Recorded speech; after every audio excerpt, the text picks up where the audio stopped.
Hare Krishna devotees, எல்லாருக்கும் வணக்கங்கள். நம்ம இன்னைக்கு பகவத்கீதை 18 டேஸ் கோர்ஸ் லெவல் 1ல இருக்கோம். அதுல நம்ம இன்னைக்கு அக்ஷர பிரம்ம யோகம் இதுதான் நம்ம பார்க்க போறோம். கிருஷ்ணரை அடைதல். ஆக்சுவலா வந்துட்டு இது என்ன சொல்றது, பகவானை நம்ம எப்படி அடையலாம் அப்படின்றது இதுல பகவான் ரொம்பவே சிறந்த முறையில் நமக்கு இன்ஸ்ட்ரக்ஷன்ஸ் கொடுத்திருப்பாங்க. ஏன்னா எல்லா ஆத்மாவுமே பகவானை அடையணும், முக்தி அடையணும் இல்லைங்களா. பக்தி சேவையில ஈடுபடணும், பகவானை திருப்தி பண்ணணும் அப்படின்றதுதான் அல்டிமேட் கோலே. நம்ம வாழ்க்கையில நிறைய எய்ம்ஸ் வச்சிருக்கோம் இல்லைங்களா. இது அடையணும், அது அடையணும் நம்ம இந்த வாழ்க்கையில அப்படின்னு சொல்லிட்டு. இந்த உடலே நிரந்தரம் இல்லாம இருக்கும் பட்சத்துல இந்த வாழ்க்கையில அடையறதுக்கு நம்ம நிறைய விஷயங்களை நம்ம பிளான் பண்ணி வச்சிருப்போம் இல்லைங்களா. ஆனா ஆத்மா அதுதான் நித்தியமானதுன்னு நம்ம பகவத்கீதையில தெரிஞ்சுக்கிறோம். அப்புறம் ஆத்மாவோட நிலைப்பாடுன்றது பகவானை பக்தி சேவையில வழிபடுறதுன்றதை நம்ம தெரிஞ்சுக்கிறோம் இல்லைங்களா. அப்போ நித்தியமான ஒரு இடம் அப்படின்றது ஆத்மாக்கு என்ன அப்படின்னு பாத்தீங்கன்னா கான்ஸ்டிடியூஷனல் பொசிஷன் சொல்லுவாங்க. அது நம்ம பகவானை வழிபாடு பண்றது, நித்தியமா பகவானுக்கு டிவோஷனல் சர்வீஸ் செய்யறது அப்படின்றதுதான். அப்படின்னும் போது நம்ம கிருஷ்ணரை அடையணும், அதாவது முக்தி அடையணும், இந்த ஜட உலகத்தில் உள்ள கஷ்டங்களில இருந்து நம்ம வெளியில பகவானை அடையணும் அப்படின்னா அதற்கான மார்க்கம் நமக்கு தெரியணும் இல்லைங்களா. அது எல்லாத்தையும் பகவான் நமக்கு இந்த அக்ஷர பிரம்ம யோகம் இதுல குறிப்பிட்டு கொடுத்திருப்பாங்க. அது என்னென்ன அப்படின்றத நம்ம இந்த அத்தியாயத்தின் கூடவே நம்ம பார்க்கலாம். ஹரே கிருஷ்ணா துர்கா மாதாஜி, யாரும் மங்களாச்சரண் வாசிக்க விருப்பப்படுறாங்களா?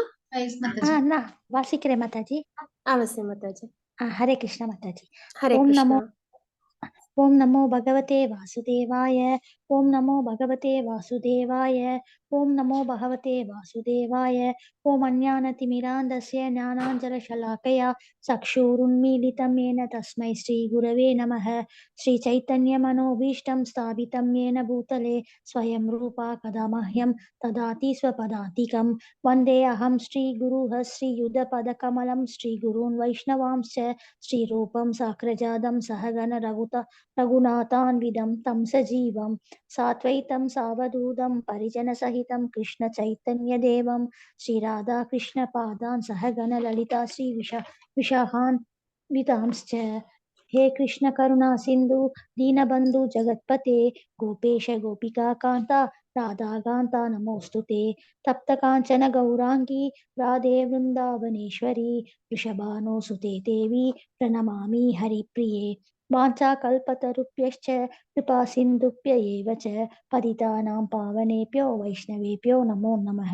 नमो महावदान्याय कृष्णाय प्रेमप्रदायते कृष्णाय कृष्णचैतन्य नाम्ने गौरविषे नमः.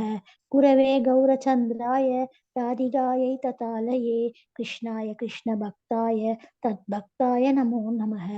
नमः ओं विष्णुपताय कृष्णप्रेष्ठाय भूतले श्रीमती भक्ति वेदांत स्वामिनिधि नामिने.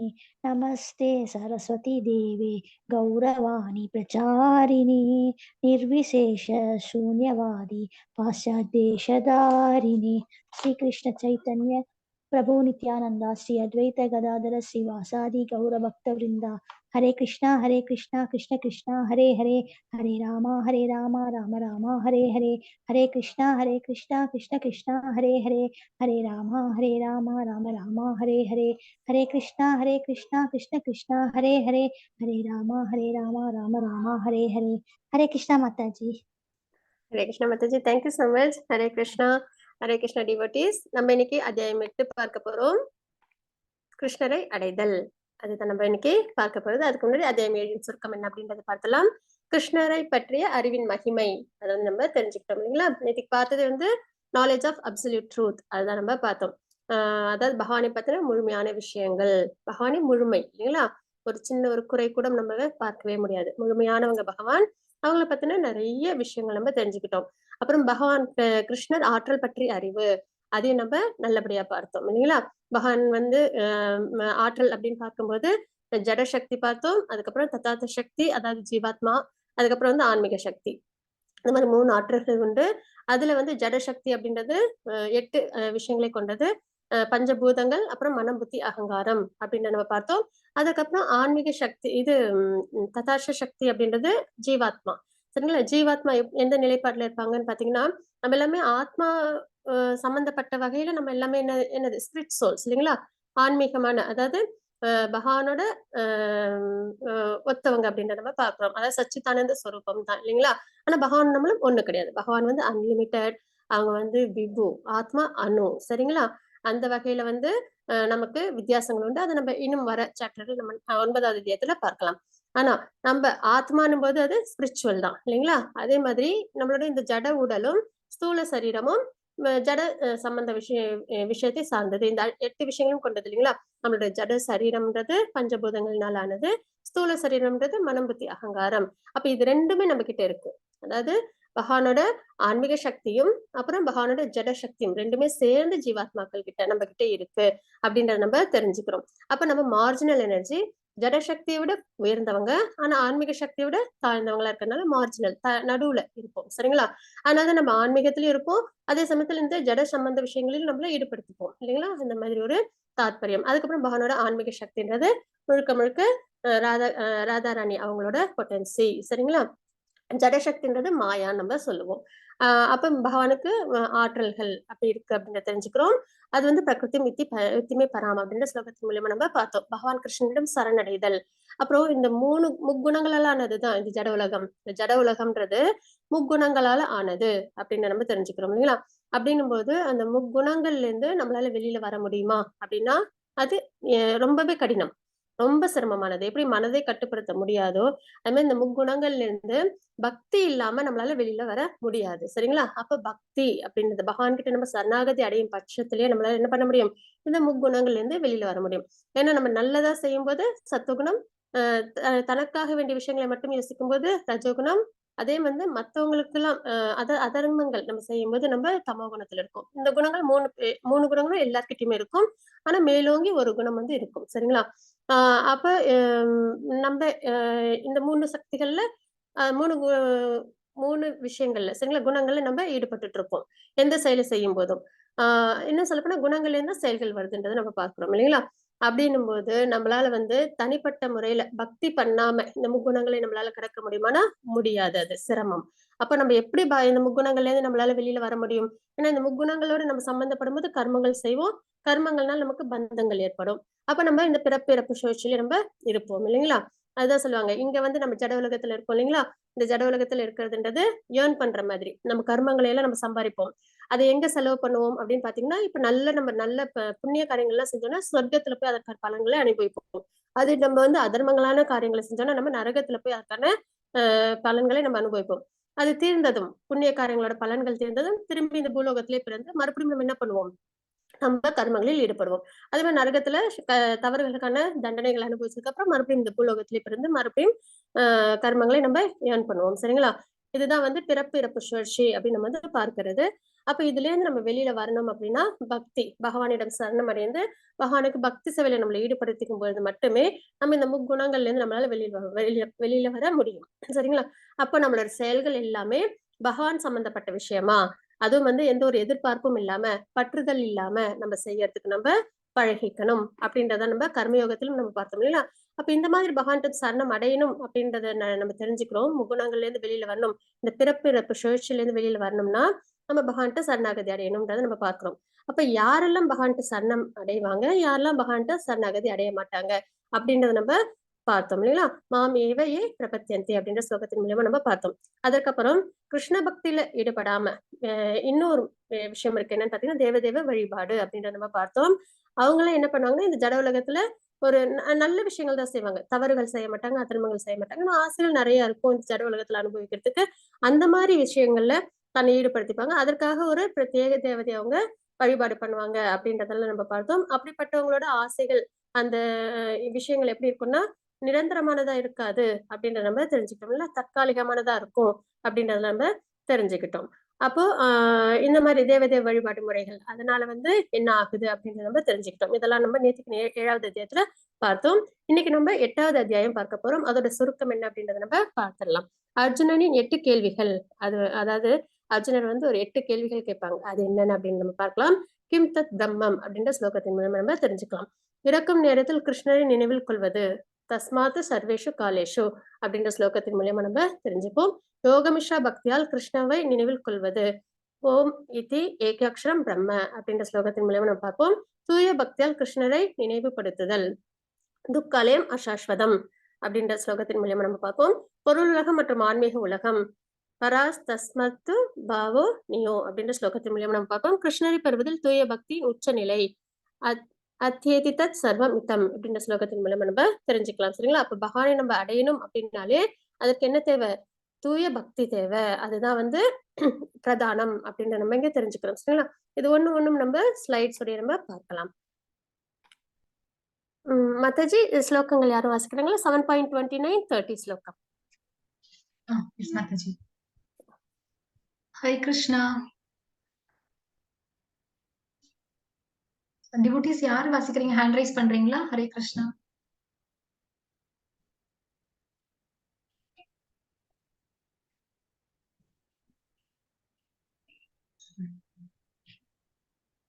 விஜயலட்சுமி மாதாஜி, ஹரே கிருஷ்ணா. हरे कृष्ण माता जी. हरे कृष्ण माता जी. प्रणाम. जरा मरण मोक्षाय मामाश्रित्य यतन्ति ये ते ब्रह्म तत्वितु कृत्स्नम् अध्यात्मं कर्म चाहिलं साधिभूतातिदैवं मां साधियज्ञं च ये विदुः प्रयाणकाले च मां ते विदुर्युक्तचेतसः. ஹரே கிருஷ்ண ஹரே மாதாஜி. Krishna Mataji. Thank you so much. இப்ப பாத்தீங்கன்னா இந்த ஸ்லோகம் இருக்கு இல்லைங்களா? 7வது அத்தியாயத்துல 29 30 ஸ்லோகங்கள்ல நம்ம வந்து பிரம்ம, அத்தியாத்மா, அதிதெய்வா, அதியக்ஞா, பிரயாண காலே இந்த மாதிரி வார்த்தைகள்லாம் நம்ம பார்க்கிறோம் இல்லைங்களா? இதெல்லாம் வந்து அர்ஜுனருக்கு என்ன அப்படின்றது இன்னும் நல்லா தெரிஞ்சுக்கணும் அப்படின்ற ஒரு விருப்பம் ஏற்படுது. அப்ப பகவான்கிட்ட அந்த 8 கேள்விகளும் பிரதானமா வைக்கிறாங்க 8வது அத்தியாயத்துல முதல் ஸ்லோகத்துல. சரிங்களா? முதல் ஸ்லோகம் 2வது ஸ்லோகம் இதுல. மாதாஜி 8.1 8.2 ஸ்லோகங்கள். Yes, Mataji. ஸ்ரீதர் பிரபுஜி, ஹரே கிருஷ்ணா. ஹரே கிருஷ்ண பிரபுஜி.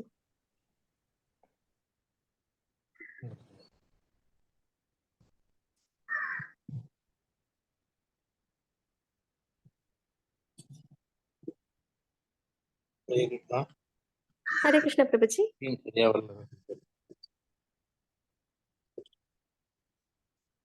அடுத்தது படிங்க. ஸ்கிரீன்ல சரியா வரல மாதாஜி. அடுத்த ஸ்லோகம்.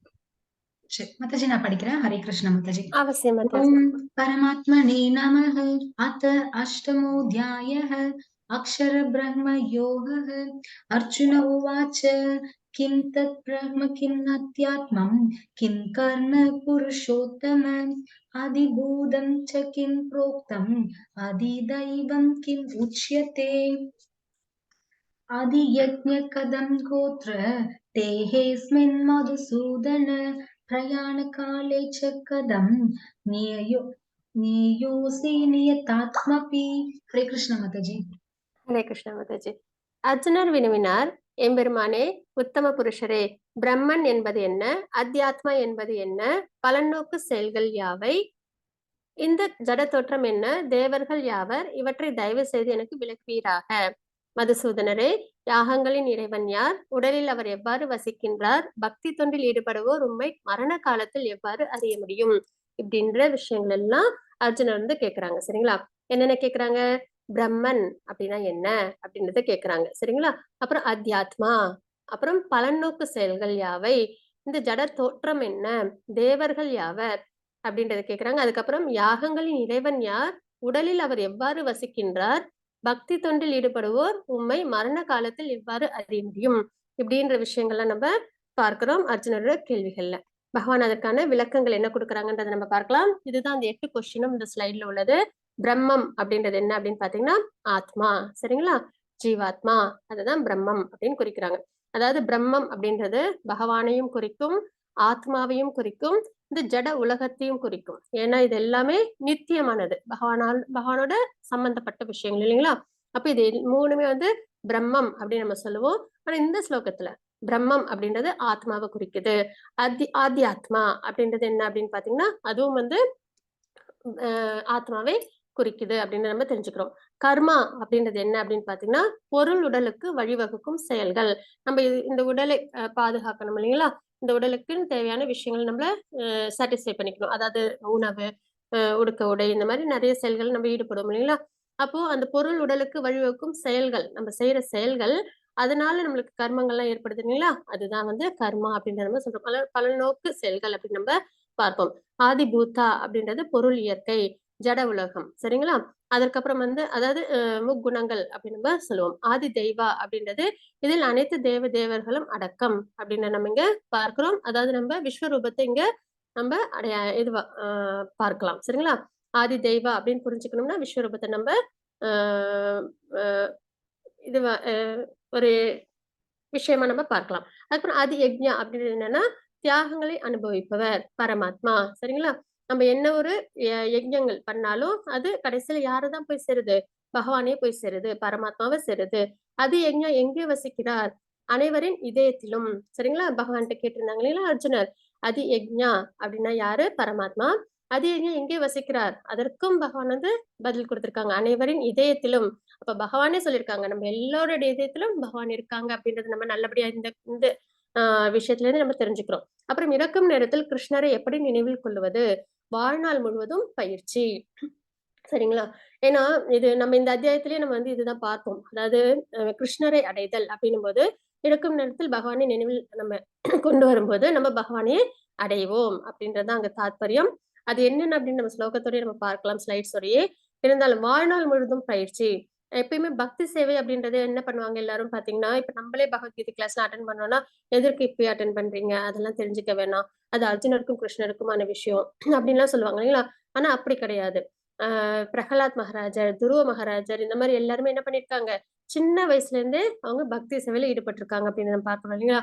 அப்போ பக்தின்றது ஆத்மாவோட சம்பந்தப்பட்ட ஒரு விஷயம். அப்படின்னும் போது அதுக்கு ஒரு அளவு காலம்லாம் கிடையாது. இப்ப இந்த நேரத்துல நம்ம அதை கடைபிடிக்கலாம்னு. அதே மாதிரி வந்து அதை வந்து நம்ம ஒரு குறிப்பிட்ட காலம் மட்டும் பயிற்சி பண்ணிட்டு அப்புறம் விட்டுலாமான்னா அந்த மாதிரியும் கிடையாது. ஒன்ஸ் நம்ம வந்து எப்படி மூச்சு விடுறோமோ அதே மாதிரி பக்தி சேவையில நம்மள ஈடுபடுத்திக்கிட்டே இருக்கணும். அதுதாங்க தாத்பரியம். அப்போ வாழ்நாள் முழுவதும் பயிற்சி. என்னைக்கு நம்ம தெரிஞ்சுக்கிறோமோ கிருஷ்ணா கான்சியஸ்னஸ் இந்த ஜட உலகத்தில் இருந்து நம்ம வெளியில வரணும் அப்படின்னா முக்தி அடையணும் அப்படின்னா நம்ம பகவானை வழிபாடு பண்ணணும் அப்படின்னு நம்ம என்னைக்கு நம்ம தெரிஞ்சுக்கிறோமோ அந்த நிமிஷத்துல நம்ம என்ன பண்ணிடணும்? பக்தி செயல் நம்மள ஈடுபடுத்திக்கணும். அதுதான் வந்து ஒரு உண்மையான புரிதலா இருக்கும் இல்லைங்களா? இல்ல அப்படின்னா மறுபடியும் நம்ம என்ன பண்ணிடுவோம்? வழி வழி வழிகாட்டுறதுக்கு எதுவும் இல்லாம மறுபடியும் இந்த பிறப்பு சுழற்சியிலே தான் நம்ம இருப்போம். சரிங்களா? இதுதான் ஒரே பாதை அப்படின்னும் போது நம்ம என்ன பண்ணணும்? இந்த மார்க்கத்தை நம்ம நல்லபடியா நம்ம வாழ்க்கையில மேற்கொள்ளணும். அப்படின்னும் போது கிருஷ்ண பக்தி நம்ம என்ன பண்ணணும்? நல்லபடியா வாழ்நாள் முழுவதும் நம்ம பயிற்சி எடுத்துக்கணும் அப்படின்றத நம்ம இங்க தெரிஞ்சுக்கிறோம். சரிங்களா? இதுல பாத்தீங்கன்னா ஆத்மா, அதிபூதா, அதி தெய்வா அப்படின்னு நம்ம வந்து பார்க்கிறோம் இல்லைங்களா? இத வந்து என்ன மாதிரி ஒரு விளக்கம் நம்ம இதுக்கு கொடுக்கலாம் அப்படின்னு பாத்தீங்கன்னா, நமக்கு வந்து கஷ்டங்கள் அப்படின்றது வந்து பிறப்பு, முதுமை, நோய் அப்படின்றது நம்ம பார்க்கிறோம் இல்லைங்களா? எல்லா ஆத்மாக்களுக்கும் அதாவது நம்மள மட்டும் கிடையாது. ஹியூமன்ஸ் மட்டும் கிடையாது. உலகத்துல ஆத்மாக்கள் இருக்கும் இல்லைங்களா? நிறைய அதாவது பேர்ட்ஸ், அனிமல்ஸ், ட்ரீஸ் எல்லாமே இருக்கும் இல்லைங்களா? ரெப்டைல்ஸ் அப்புறம் வந்து இந்த நீர்வாழ் உயிரினங்கள் இப்படி நிறைய ஆத்மாக்கள். அப்படிங்கும்போது எல்லா ஆத்மாக்களுக்கும் உள்ள கஷ்டம் தான். சரிங்களா? தனிப்பட்ட முறையில நமக்கு வேணா நிறைய இருக்கும். சிலவங்களுக்கு வந்துட்டு பொருள் வேண்டி இருக்கலாம். சிலவங்க வந்துட்டு நல்ல பேர் புகழ் வேண்டி இருக்கலாம். நிறைய வந்து நிறை குறைகள் இருக்கும். ஆனா எல்லா உயிரினங்களுக்கும் ஒரே இது மாதிரியான கஷ்டங்கள் என்ன அப்படின்னு பாத்தீங்கன்னா பிறப்பு வந்து கஷ்டம் இல்லைங்களா? ஏன்னா அம்மாவோட வயித்துல இருந்து நம்ம வரோம் அப்படின்னாலே நம்ம என்ன பண்றோம்? 9 மாதங்கள் நம்ம கருவறையில இருக்கோம். அந்த கருவறை எப்படி இருக்கும்? ஒரு சாக்கு பை மாதிரி இருக்கும். இருட்டா இருக்கும் இல்லைங்களா? அதுக்குள்ளேயே நம்ம நம்மளால இப்ப ஒரு ஒரு 5 நிமிஷம் அந்த மாதிரி ஒரு இடத்துல இருக்க முடியுமானா முடியாது இல்லைங்களா? ஆனா என்ன பண்றோம் நம்ம? கருப்பையில 9 மாதங்கள் அந்த இருட்டுல நம்ம என்ன பண்றோம்? அதுவும் என்னன்னா அந்த பூச்சிக்கள்லாம் இருக்கும். அதெல்லாம் கூட கடிக்குங்களாம். அந்த அளவுக்கு வேதனையோட தான் அதுவும் கை கால்கள்லாம் அசைக்க முடியாம என்ன பண்றோம் நம்ம? அதுல சுருங்கி இருக்கோம் இல்லைங்களா? அப்போ அந்த மாதிரி ஒரு 9 மாதங்கள் அப்ப என்ன பண்ணுமா ஒரு ஆத்மாவும் பகவானை வந்து வேண்டிக்குமா? நான் வந்து இந்த பிறவிலையாவது நான் வந்து நல்லபடியா பக்தியை பண்ணி உங்களை அடைஞ்சிடணும். மறுபடியும் இந்த மாயையில நான் வந்து சிக்கிடாம இருக்கணும் அப்படின்றதுனால அந்த கூப்பிய கையோடையே இருக்கும். சரிங்களா? ஆத்மாக்கள் வந்து குழந்தைகள் வந்து கூப்பிய கரங்களோட இருக்கும் இல்லைங்களா? அது வந்து பகவானை வந்து தியானம் பண்ணுமா. ஏன்னா அது அப்பதான் அந்த டிராவல் பண்ணிருக்கோம். புண்ணியத்துக்கான கர்மங்களை சொர்க்கத்துல அனுபவிச்சிருக்கோம். பாவம் பண்ணியிருந்தா நரகத்துல வந்து தண்டனைகள் அனுபவிச்சிருக்கோம். அதுக்கப்புறம் வந்து மேக கூட்டங்கள்ல ஆத்மாக்கள் வந்து இருக்கும். வெயிட் பண்ணிட்டே இருக்கும். தனக்கான உடல் எப்ப கிடைக்கும்? தன்னோட ஆசைக்கு ஏத்த மாதிரி தன்னோட ஆஹ் கர்மத்துக்கு ஏத்த மாதிரி தன்னோட குணத்துக்கு ஏத்த மாதிரி ஒரு உடல் அதுக்கு எப்ப கிடைக்கும். ஏன்னா உடல் இருந்தாதான் என்ன பண்ண முடியும், அதால கர்மங்களை செஞ்சு அத பக்தி சேவையில் ஈடுபட்டு பகவானை அடைய முடியும் இல்லைங்களா. அப்ப சரீரம்ன்றது ரொம்ப முக்கியம். அப்ப மேகக்கூட்டங்கள்ல அது பாட்டுக்கும் வெயிட் பண்ணிட்டே இருக்கலாம். அப்ப மழையா கீழே வந்து என்ன பண்ணும், இந்த பயிர்கள் எல்லாம் வந்து அது கலந்துரும். அந்த உணவை ஆணும் பெண்ணும் உண்ணும் போது அந்த ஆத்மா என்ன பண்ணும், குழந்தையா அது பிறப்பெடுக்கும் அப்படின்றதுதான். சரிங்களா. இந்த அளவுக்குள்ள பிறப்பு இருக்கு. அப்ப எவ்வளவு டிராவல் பண்ணிருப்போம், எவ்வளவு காலம் நம்ம வந்து ஒரு உடலுக்காக நம்ம ஏங்கி இருந்திருப்போம். அப்படிப்பட்ட ஒரு உடலும் நம்மளுக்கு கிடைக்குது. அப்பயும் வந்து பிறப்புன்றது ஒரு சாக்கு பைக்குள்ளார 9 மாதங்கள் நம்ம நிறைய கஷ்டங்களோட இருந்திருக்கோம்ல. கை கால் அசைக்க முடியாம பூச்சி கடிகள்லாம் இருக்கும். அப்புறம் அம்மா ஏதாவது காரமா சாப்பிட்டா அந்த எரிச்சல் இருக்கும். இந்த மாதிரி நிறைய இதெல்லாம் வந்து பாகவதத்துல இது உண்டு. 3வது கேண்டோல ஒரு குழந்தை பிறக்கும் போது எவ்வளவு சிரமங்கள் மேற்கொள்ளுது அப்படின்னு நம்ம வந்து தெரிஞ்சுப்போம். சரிங்களா. இவ்வளவு பிரச்சனைகளுக்கு நடுவுல பிறப்பும் வந்து ரொம்பவே கஷ்டமான ப்ராசஸ் தான் இல்லைங்களா. அவ்வளவு ஈஸி கிடையாது. அதுக்கப்புறம் அந்த மாதிரி வேண்டுதல்லாம் வச்சுக்கோங்களாம். நான் வந்து இந்த ஜென்மத்திலேயாவது நான் வந்து பகவானை எப்படியாவது பகவானே உங்களை நான் அடைஞ்சிடணும், பக்தி சேவையில் ஈடுபடணும். ஆனா வெளியில வந்த அந்த கணத்துல இருந்து அது என்ன ஆயிடும் அப்படின்னு பாத்தீங்கன்னா, அதோட கர்மத்துக்கு ஏத்த மாதிரி, குணத்துக்கு ஏத்த மாதிரி, ஆசைக்கு ஏத்த மாதிரி அது தன்னோட வாழ்க்கையை வாழ ஆரம்பிச்சிடும். சரிங்களா. இது ஒரு விஷயம். இன்னொன்னு அப்போ ஆத்மா அப்படின்னு நம்ம பார்க்கிறோம். அப்போ அந்த ஆத்மா அப்படின்னும் போது என்ன சிரமங்கள், பிறப்புன்றதுல ஒரு சிரமம் இருக்குன்னு பார்த்தோம் இல்லைங்களா. அது மாதிரி இறப்பு அப்படின்றதும் சிரமம் இல்லைங்களா. நிறைய தேள்லாம் வந்து ஒரே நேரத்துல கடிச்சா எவ்வளவு கஷ்டம் இருக்குமோ அந்த வலி இருக்குங்களா இறக்கும் சமயத்துல. அதுக்கப்புறம் பாத்தீங்கன்னா முதுமை கேட்க வேண்டாம். நம்மளோட வேலைகளே நம்மளால திறன்பட செய்ய முடியாது. யாரையாவது டிபெண்ட் பண்ணி இருக்கிற மாதிரி ஆயிடும் இல்லைங்களா. அதுக்கப்புறம் பாத்தீங்கன்னா நோய், அதுவும் கேட்க வேண்டாம். நம்மளுக்கு அசௌகரியம் இருக்கும்போது நம்மளால இயல்பாவே அந்த வாழ்க்கை வாழ முடியாது. வலி வேதனைகளும் அதிகமா இருக்கும். அப்ப பிறப்பு, இறப்பு, முதுமை, நோய் இந்த 4 கஷ்டங்கள் உண்டு. எல்லா ஜீவராசிகளுக்கும், மனிதர்களுக்கு மட்டும் கிடையாது, எல்லா ஜீவராசிகளுக்கும். அதே மாதிரி பாத்தீங்கன்னா அதி ஆத்மா, அதிபூத, அதி தெய்வா அப்படின்னு வந்து 3 கஷ்டங்கள் உண்டு. அதி ஆத்மா அப்படின்றது என்ன அப்படின்னு பாத்தீங்கன்னா, ஒரு அதாவது தன்னோட மனமும் தன்னோட உடலும் கொடுக்குற கஷ்டங்கள். ஒரு மனிதனுக்கு ரொம்ப வந்து கஷ்டம் என்ன அப்படின்னு பாத்தீங்கன்னா மன உளைச்சல் தான் இல்லைங்களா. மன உளைச்சல் எப்பயுமே இந்த மனம் வந்து என்ன பண்ணாது, ஒரு சந்தோஷமான விஷயத்துல நம்மள செலுத்தாது. என்ன குறை இருக்கோ அதுலயே, இல்லைன்னா வந்து என்ன ஒரு கஷ்டங்கள் இருக்கோ அதையே தான் வந்து அது என்ன பண்ணும், திரும்ப திரும்ப நமக்கு ஞாபகப்படுத்திக்கிட்டே இருக்கும் இல்லைங்களா. அதுவும் வந்து சஞ்சலமானதுன்றதையும் நம்ம பார்க்கிறோம். என்ன அலைகள்லாம் கடல்ல எப்படி அலைகள் வருதோ அதே மாதிரி நமக்கு வந்துகிட்டே இருக்கும் நான் ஸ்டாப்பா அப்படின்னு மன உளைச்சல். அந்த மாதிரி நம்மளுக்கு மன உளைச்சல் வருது இல்லைங்களா. அது ஒரு சிரமம் தான் இல்லைங்களா. நம்ம என்ன தேடுறோம், அமைதியும் சந்தோஷமும். ஆனா என்ன கிடைக்குது, மன உளைச்சல் கிடைக்குது இல்லைங்களா. அதே மாதிரி சந்தோஷங்களை அனுபவிச்சா கூட திரும்பி கஷ்டங்கள் என்ன இருக்கோ அதுதான் இந்த மனம் தேடிக்கிட்டே போகும். அதே மாதிரி இன்னொன்னு என்ன அப்படின்னு பார்த்தோம்னா நம்ம உடலால வர கஷ்டங்கள் அப்படின்னு நம்ம பார்க்கிறோம். அப்ப அதி ஆத்மான்றது 2 வகையான கஷ்டங்கள். ஒண்ணு மனசால, இன்னொன்னு நம்மளோட உடல்லயே உள்ள வேதனைகள், வலிகள், நோய்கள்லாம் இருக்கும் இல்லைங்களா, அதனால வர வேதனைகள் இது. அதுக்கப்புறம் பாத்தீங்கன்னா ஆதிபூத்தா அப்படின்றது என்னன்னா பிற உயிரினங்களால நமக்கு ஏற்படுற சிரமங்கள் அப்படின்றது. பாத்தீங்கன்னா ஒரு நோயே வருது அப்படின்னா, ஒரு கொரோனா நோயே வருது அப்படின்னா அதனால நம்மளுக்கு சிரமம் ஏற்படுது இல்லைங்களா. அதனால நிறைய பேர் தன்னோட உடலையும் விட்டாங்க இல்லைங்களா. அந்த மாதிரி வேற பிற உயிரினங்களால் அதே மாதிரி நம்மள மத்தவங்க கஷ்டமும் படுத்துவாங்க இல்லைங்களா. அதே மாதிரி நம்மளும் பண்ணுவோம் இல்லைங்களா. எப்பயுமே நம்ம வந்து மத்தவங்கன்றத நம்ம சொல்றோமே தவிர நம்ம சைட்ல இருந்தும் நம்ம என்ன பண்றோம், மத்தவங்க நம்ம சிரமப்படுத்துறோம். அப்ப அதிபூத்தான்றது அடுத்த உயிரினங்களால நமக்கு ஏற்படுற சிரமங்கள் அப்படின்னு தெரிஞ்சுக்கிறோம். அப்புறம் ஆதி தெய்வா அப்படின்றது என்ன அப்படின்னு பாத்தீங்கன்னா இயற்கை சீற்றங்கள். நம்ம என்னைக்கும் இயற்கையோடு ஒத்து வாழணும். அப்படி ஒத்து வாழல அப்படின்னா என்ன ஆகும், இப்ப பாத்தீங்கன்னா யாகங்கள், யஜ்ஞங்கள், தானங்கள் இதெல்லாம் நல்லபடியா பண்ணணும். ஆனா இந்த காலத்துல நம்ம எல்லாரும் அதெல்லாம் திறன்பட செய்யறோம்னா கிடையாது இல்லைங்களா. 16 சம்ஸ்காரங்களையும் நல்லபடியா கடைபிடிச்சு யாகங்கள், யஜ்ஞங்கள்லாம் பண்ணி தேவர்கள் நம்ம திருப்தி பண்ணணும். அப்பதான் செழிப்பா இருக்கும். தர்மத்தை கடைபிடிக்கணும் நம்ம. அப்பதான் எல்லா வளமைகளும் நம்ம கிட்ட இருக்கும். ஆனா நம்ம என்ன பண்ணிடுறோம், அது எல்லாத்தையும் நம்ம வந்து நம்பிக்கை இல்லாம சாஸ்திரத்தை தெரிஞ்சுக்காம புறக்கணிச்சிடும் இல்லைங்களா. அப்ப தேவர்கள் என்ன, அதுவும் இல்லாம இயற்கையை நம்ம டிஸ்டர்ப் பண்றோம் இல்லைங்களா.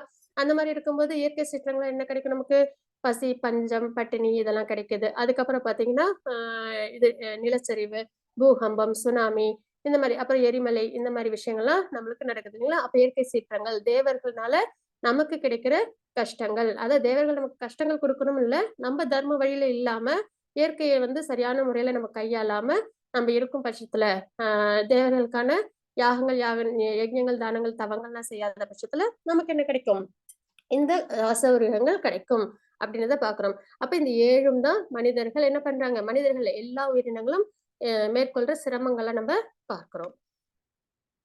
மத்தது 8.3 ஸ்லோகம். எஸ் மாதாஜி. ஜானகிராமன் பிரபுஜி ஹரே கிருஷ்ணா. ஹரே கிருஷ்ண பிரபுஜி.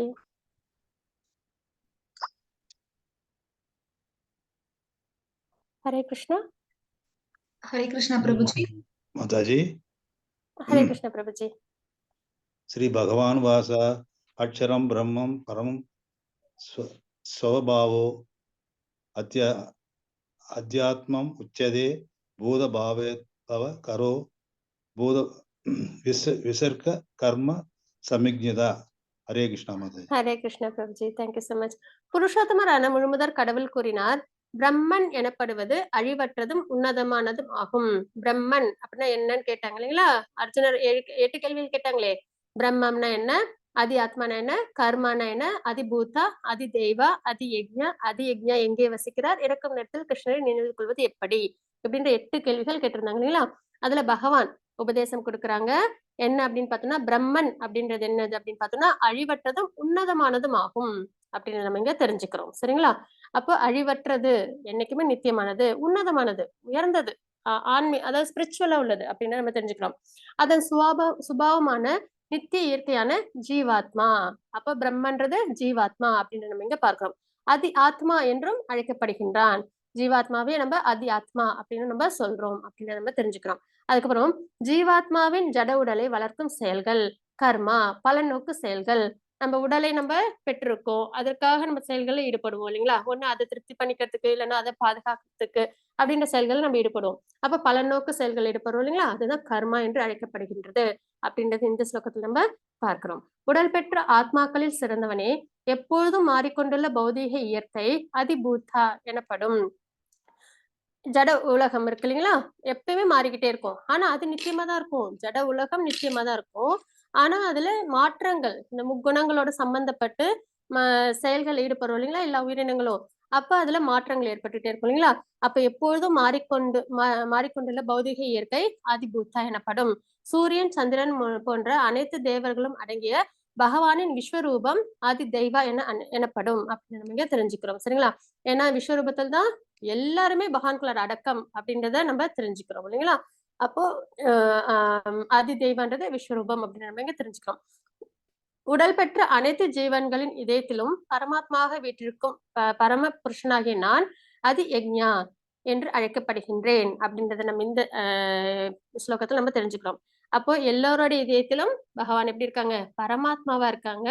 அதை நம்ம நல்லபடியா புரிஞ்சுக்கணும். என்னைக்குமே நம்ம கூட எப்பயுமே பகவான் நித்தியமா இருக்காங்க. என்னைக்குமே நம்மள என்ன பண்றதே இல்ல, விட்டு பிரியறதே இல்லை. ஆனா நம்ம தான் அவங்கள உணராம இருக்கோம் அப்படின்றத அங்க ஒரு என்ன சொல்றது, அறியாமை அப்படின்னு நம்ம வந்து தெரிஞ்சுக்கிறோம். சரிங்களா? அதாவது நம்மளுக்கு இந்த உறவுகள் கூட எல்லா விஷயங்களுமே நம்மளுக்கு என்னது மாறிக்கிட்டே தான் இருக்கும் இல்லைங்களா? ஒரு பிறப்புக்கும் ஏற்ற மாதிரி நமக்கு உறவுகள் அமையும், சூழ்நிலைகள் அமையும். ஆனா நம்ம கூட எப்பயுமே நித்தியமா யாரு இருக்காங்க அப்படின்னு பாத்தீங்கன்னா, பகவான் பரமாத்மா நம்ம கூடவே இருக்காங்க. ஏன் நம்மளை கட்டாயப்படுத்தி அவங்க மேல பக்தி செய்ய சொல்லல? எதற்காக நம்ம வந்து இந்த அறியாமையில இருக்கோம்? ஏன் நம்மள வந்து சிலவங்க கேட்பாங்க இல்ல, ஏன் நம்மள வந்து இந்த மாதிரி கஷ்டங்கள் எல்லாம் இருக்க விடுறாங்க? நம்மளை கட்டாயப்படுத்தியாவது பக்தி, ஆனா அது அன்பின் வெளிப்பாடு. கட்டாயப்படுத்தி அன்பு வர வைக்கவே முடியாது. அப்போ பக்தின்றது, கிருஷ்ண பக்தின்றது உன்னதமான அன்பின் வெளிப்பாடு. அது பகவானை பத்தி நல்லபடியா புரிஞ்சுக்கிட்டு பகவான் மேல இயல்பா ஏற்படும் போது அது ரொம்ப ஸ்திரமா இருக்கும் இல்லைங்களா? உயர்ந்த தாத்பரியத்தோட இருக்கும் இல்லைங்களா? அதனாலதான் என்னது, பகவான் வந்து எந்த இடத்துலயுமே கட்டாயப்படுத்துறதே கிடையாது. அவங்கவுங்களுக்கு என்னென்ன விருப்பமோ அதை பகவான் வந்து நமக்கு நல்லபடியா கொடுக்குறாங்க, எந்த பாரபட்சமும் இல்லாம. அப்படின் போது இப்படிப்பட்ட பகவான் என்னைக்குமே நம்ம கூடயே நம்ம இதயத்துல நிச்சயமா இருக்காங்கன்றதை நம்ம நல்லபடியா தெரிஞ்சுக்கிறோம். அப்படிப்பட்ட பகவானை தான் நம்ம அதி யக்ஞா என்று நம்ம குறிப்பிடுறோம் அப்படின்றத தெரிஞ்சுக்கிறோம். மாதாஜி 8.5 ஸ்லோகம். எஸ் மாதாஜி. பிருந்தா மாதாஜி ஹரே கிருஷ்ணா. ஹரே கிருஷ்ண மாதாஜி. ஜெயந்தி மாதாஜி ஹரே கிருஷ்ணா. ஹரே கிருஷ்ணா மாதாஜி. ஹரே கிருஷ்ண மாதாஜி. அந்த காலே சமாம் ஏவ ஸ்மரன் முக்வா கலேவரம் யப்ரத்யாதி சமத்பாவம் யாதி நாஸ்யத்ர சம்சயக. Hare Krishna Mataji. Hare Krishna Mataji. Thank you so much. மேலும் தனது வாழ்வின் இறுதி காலத்தில் யாராவது என்னை மட்டும் எண்ணிக்கொண்டு உடலை விட்டால் உடனடியாக அவன் என்னுடைய இயற்கையை அடைகின்றான், இதில் சிறிதும் சந்தேகம் இல்லை அப்படின்றத பகவான் நமக்கு குறிப்பிட்டு கொடுக்குறாங்க. சரிங்களா? இது வரைக்கும் வந்து 7 கேள்விகளுக்கான பதில்களை பகவான் கொடுத்துட்டாங்க. இப்ப அந்த 8வது கேள்வி, மரண நேரத்தில் பகவானை நினைவில் கொள்வதால் என்ன ஏற்படும் அப்படின்னும் போது தனது வாழ்வின் இறுதி காலத்தில் யாராவது என்னை மட்டும் எண்ணிக்கொண்டு உடலை விட்டால், பகவானையே மனசுல நினைச்சுக்கிட்டு உடலை விட்டால் பகவானையே நம்ம அடைவோம் அப்படின்றத இங்க தாத்பரியம். இது பகவானே என்ன சொல்றாங்க, இதில் சிறிதும் சந்தேகம் இல்லை அப்படின்றத குறிப்பிட்டு கொடுக்குறாங்க.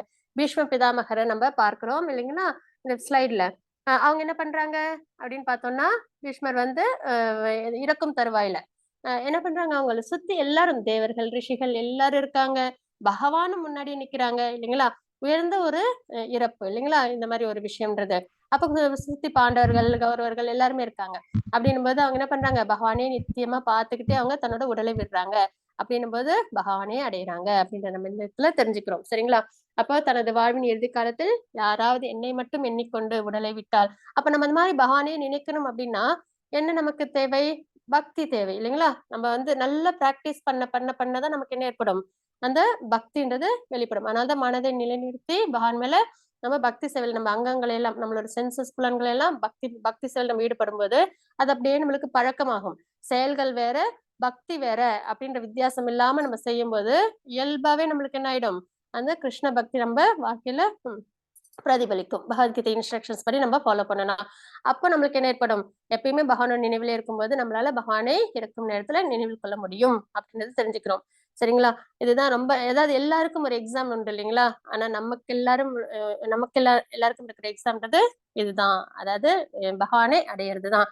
அதற்கான முயற்சிகளை நம்ம ஈடுபட்டு அதுல வெற்றி அடையும் போதே இந்த பிறப்பிறப்பு சுழற்சி இந்த 7 கஷ்டங்கள்ல இருந்து நம்ம வெளியில வர முடியும். நித்தியமான பகவானோட லோகத்துல மிகவும் அன்பான பகவான் கூட நம்ம எப்பயுமே இருக்க முடியும். ஒரு பேரண்ட்ஸ் கூட குழந்தைங்க இருக்கும்போது எந்த கவலையும் இல்லாம இருப்பாங்க இல்லைங்களா, அந்த மாதிரி நம்மளும் இருக்க முடியும் அப்படின்னு நம்ம தெரிஞ்சுக்கிறோம். இது பாத்தீங்கன்னா யக்ஷப்ரஷனம் அப்படின்ற ஒரு விஷயம். இது ஸ்ரீமத் பாகவதத்துல உள்ள ஸ்லோகம். மாதாஜி யாரும் வாசிக்கிறாங்களா? மாதாஜி ராமகிருஷ்ணன் பிரபுஜி ஹரே கிருஷ்ணா, இந்த ஸ்லோகம் வாசிச்சு கொடுக்குறீங்களா? மேடம். ஹரே கிருஷ்ண பிரபுஜி. அஹானி பூதானி கச்சந்திஹ யமாலயாம் சேஷா ஸ்தாவரம் இச்சந்தி கிம்மாஸ்ரயம் அதப்பரம். தேங்க்யூ பிரபுஜி. ஹரே ஹரே கிருஷ்ணா. கிருஷ்ணா. ஒவ்வொரு கணத்திலும் ஆயிரக்கணக்கான உயிரினங்கள் மரணத்தை சந்திக்கின்றன. ஆனால் இது ஒரு முட்டாள்தனமான வாழ்க்கையாக இருப்பினும் தன்னை மரணமற்றது என்று நினைத்து மரணத்திற்கு தயாராக இல்லை. இது இந்த உலகின் மிக அற்புதமான விஷயம் அப்படின்னு நம்ம இங்க பார்க்கிறோம். இது யக்ஷபர்ஷனம் அப்படின்றது மகாபாரதத்துல ஒரு பாஸ்ட் டென்ஸ். அது என்ன அப்படின்னு பார்த்தோம்னா, இவங்கெல்லாம் காட்டுல வனவாசம் வந்திருப்பாங்க இல்லைங்களா. அப்போ வந்து தண்ணீர் தேவைப்படும். அதை எடுக்கிறதுக்காக நகுலன் சகாதேவன் பீமன் அர்ஜுனர் இவங்கெல்லாம் வந்து ஒவ்வொருத்தவங்களா வருவாங்க. வந்தா அவங்க யாரும் திரும்பி ரிட்டர்ன் வர மாட்டாங்க சரிங்களா. அப்ப யுதிஷ்டர் இவங்க எல்லாம் தேடிட்டு வருவாங்க. அங்க பார்த்தவங்க எல்லாம் உயிரை விட்டு இருப்பாங்க. அப்ப என்ன அப்படின்னு பாத்தீங்கன்னா அங்க யக்ஷராஜன் இருப்பாங்க. அவங்க வந்து ஒரு சில கேள்விகள் எல்லாம் கேட்பாங்க. அதுக்கு யுதிஷ்டர் மகாராஜர் நல்லபடியா பதில் கொடுப்பாங்க. அப்போ அவங்க யுதிஷ்டர் மகாராஜர் யக்ஷ மகாராஜன்ட்டு கேட்கிற ஒரு விஷயம் தான் இது. என்ன அப்படின்னு பார்த்தோம்னா, ஒவ்வொரு கணத்திலும் ஆயிரக்கணக்கான உயிரினங்கள் மரணத்தை சந்திக்கின்றன. நம்ம நிதர்சன வாழ்க்கையில பாக்குறோம் இல்லைங்களா, நிறைய இறப்பு பார்க்கிறோம். குருவிகளா இருக்கட்டும், அனிமல்ஸா இருக்கட்டும், மரம் செடிகளா இருக்கட்டும், நிறைய மனிதர்கள் இல்லைங்களா, நம்ம கூடவே உள்ள சொந்தங்கள், இப்படி நிறைய நம்ம பார்க்கிறோம் மரணத்தை சந்திக்கிறத பாக்குறோம். ஆனாலும் அந்த மரணத்தை பார்த்த பிறகும் நம்மளுக்கு அந்த மாதிரி ஒரு நிலை ஏற்படும் அப்படின்ற அந்த ஒரு புரிதல் இல்லாமலே இருக்கும். நமக்கு அப்படி கிடையாது, நம்மளை சுத்தி உள்ளவங்களுக்கு தான் இதெல்லாம் நிகழும் அப்படின்ற ஒரு எண்ணத்துல இருக்கும் இல்லைங்களா. அப்ப நம்மளுக்கும் மரணம் உண்டு, அதற்கு நம்ம எப்படி தயாராகணும் அப்படின்ற ஒரு விஷயத்த நம்ம யோசிக்காம இருக்கோம் இல்லைங்களா. அதுதான் வந்து இருக்கலே மிகவும் ஒரு சிறந்த அறியாமை சரிங்களா. அப்போ ஆனால் இது ஒரு முட்டாள்தனமான வாழ்க்கையாக இருப்பினும் தன்னை மரணமற்றது என்று நினைத்து மரணத்திற்கு தயாராக இல்லை. மரணத்திற்கு தயாராகிறதுன்றது என்னன்னா, பகவானுக்கு பக்தி சேவை பண்ணி இந்த ஜட உலகத்திலேருந்து நம்மள விடுவிச்சு முக்தி அடையணும். அதுதான் வந்து ஒரு ஆத்மாவும் அடைய வேண்டிய ஒரு விஷயம் இல்லைங்களா. ஆனா அதற்கு தயாராக இல்லாம இந்த நிரந்தரம் இல்லாத இந்த உலகத்திலேயே நிறைய விஷயங்களை நம்ம என்ஜாய் பண்ணிக்கிட்டே இருக்கோம் இல்லைங்களா. அதுதான் வந்து இருக்கலே ரொம்பவே ஆச்சரியமான விஷயம் அப்படின்றத யுதிஷ்ட மகாராஜர் இந்த ஸ்லோகத்துல குறிப்பிட்டிருக்கிறாங்க. இது இந்த உலகின் மிக அற்புதமான விஷயம். அப்ப நம்ம எல்லாருக்குமே பிறப்புன்னு இருக்கும்போது மரணம்ன்றது நம்ம எல்லாருக்குமே தெரியுது. ஆனாலும் அதற்கு என்ன தேவை, அதற்கு நம்ம எப்படி நம்மளை தயார்படுத்திக்கணும் அப்படின்றத நம்ம நல்லா உள் வாங்கணும் அப்படின்னா ஆட்டோமேட்டிக்கா நம்ம என்ன பண்ணிடுவோம், கிருஷ்ண பக்தியில நம்மள ஈடுபடுத்திப்போம் சரிங்களா. அதுதான் இந்த ஸ்லோகத்துல நம்ம தெரிஞ்சுக்கிறோம். மத்தது 8.6 ஸ்லோகம். Sujitra Mataji, Hare Krishna. Hare Krishna Mataji. Hare Krishna Mataji. Yam yam vabi swaran pavam dasyasyande kalevaram tam tam me vaidi gondeya sada dat pava pavida. Hare Krishna Mataji. Hare Krishna Mataji. அதாவது இந்த ஸ்லோகம் வந்து ரொம்ப ஆழ்ந்த கருத்து உள்ளது. சரிங்களா? இப்ப நம்மளுக்கு முன்னாடி ஒருத்தவங்க போறாங்க, ஒரு பள்ளம் இருக்கு, அதுல தெரியாம விழுந்துட்டாங்க, இல்ல ஏதோ ஒரு விஷயத்த பண்ணிட்டாங்க. நம்ம பின்னாடி போறவங்க ஜாக்கிரதையா போவோம் இல்லைங்களா? சரி, அந்த இடத்துல வந்து இது சேஃப் இல்ல அப்படின்னு சொல்லிட்டு நம்ம என்ன பண்ணுவோம்? வேற ஒரு சேஃபான மார்க்கத்துல நம்ம போவோம் இல்லைங்களா? அதே மாதிரி மரணம்ன்றது நிச்சயம்னு தெரியுது. ஆனா அதற்காக நம்ம எப்படி அதுல தயார் பண்ணி நம்ம வெளியில வரணும் அப்படின்றத நம்ம இன்னும் தெரிஞ்சுக்காம இருக்கிறதுன்றதுதான் மிகப்பெரிய அறியாமை. அப்போ நித்தியமானது மரணம்ன்றது தெரிஞ்சுக்கிட்டு நம்ம என்ன பண்ணணும்? அதுல இருந்து நம்மள வெளியில கொண்டு வரணும். இந்த பிறப்பு சுழற்சியில இருந்து வெளியில கொண்டு வரணும் போது நம்ம சாஸ்திரத்தை நல்லபடியா புரிஞ்சுக்கணும், சாஸ்திரத்தை நம்பணும். அதுதான் நம்மளோட வழிகாட்டி, அதுதான் நம்மளோட ஆதாரமும் கூட.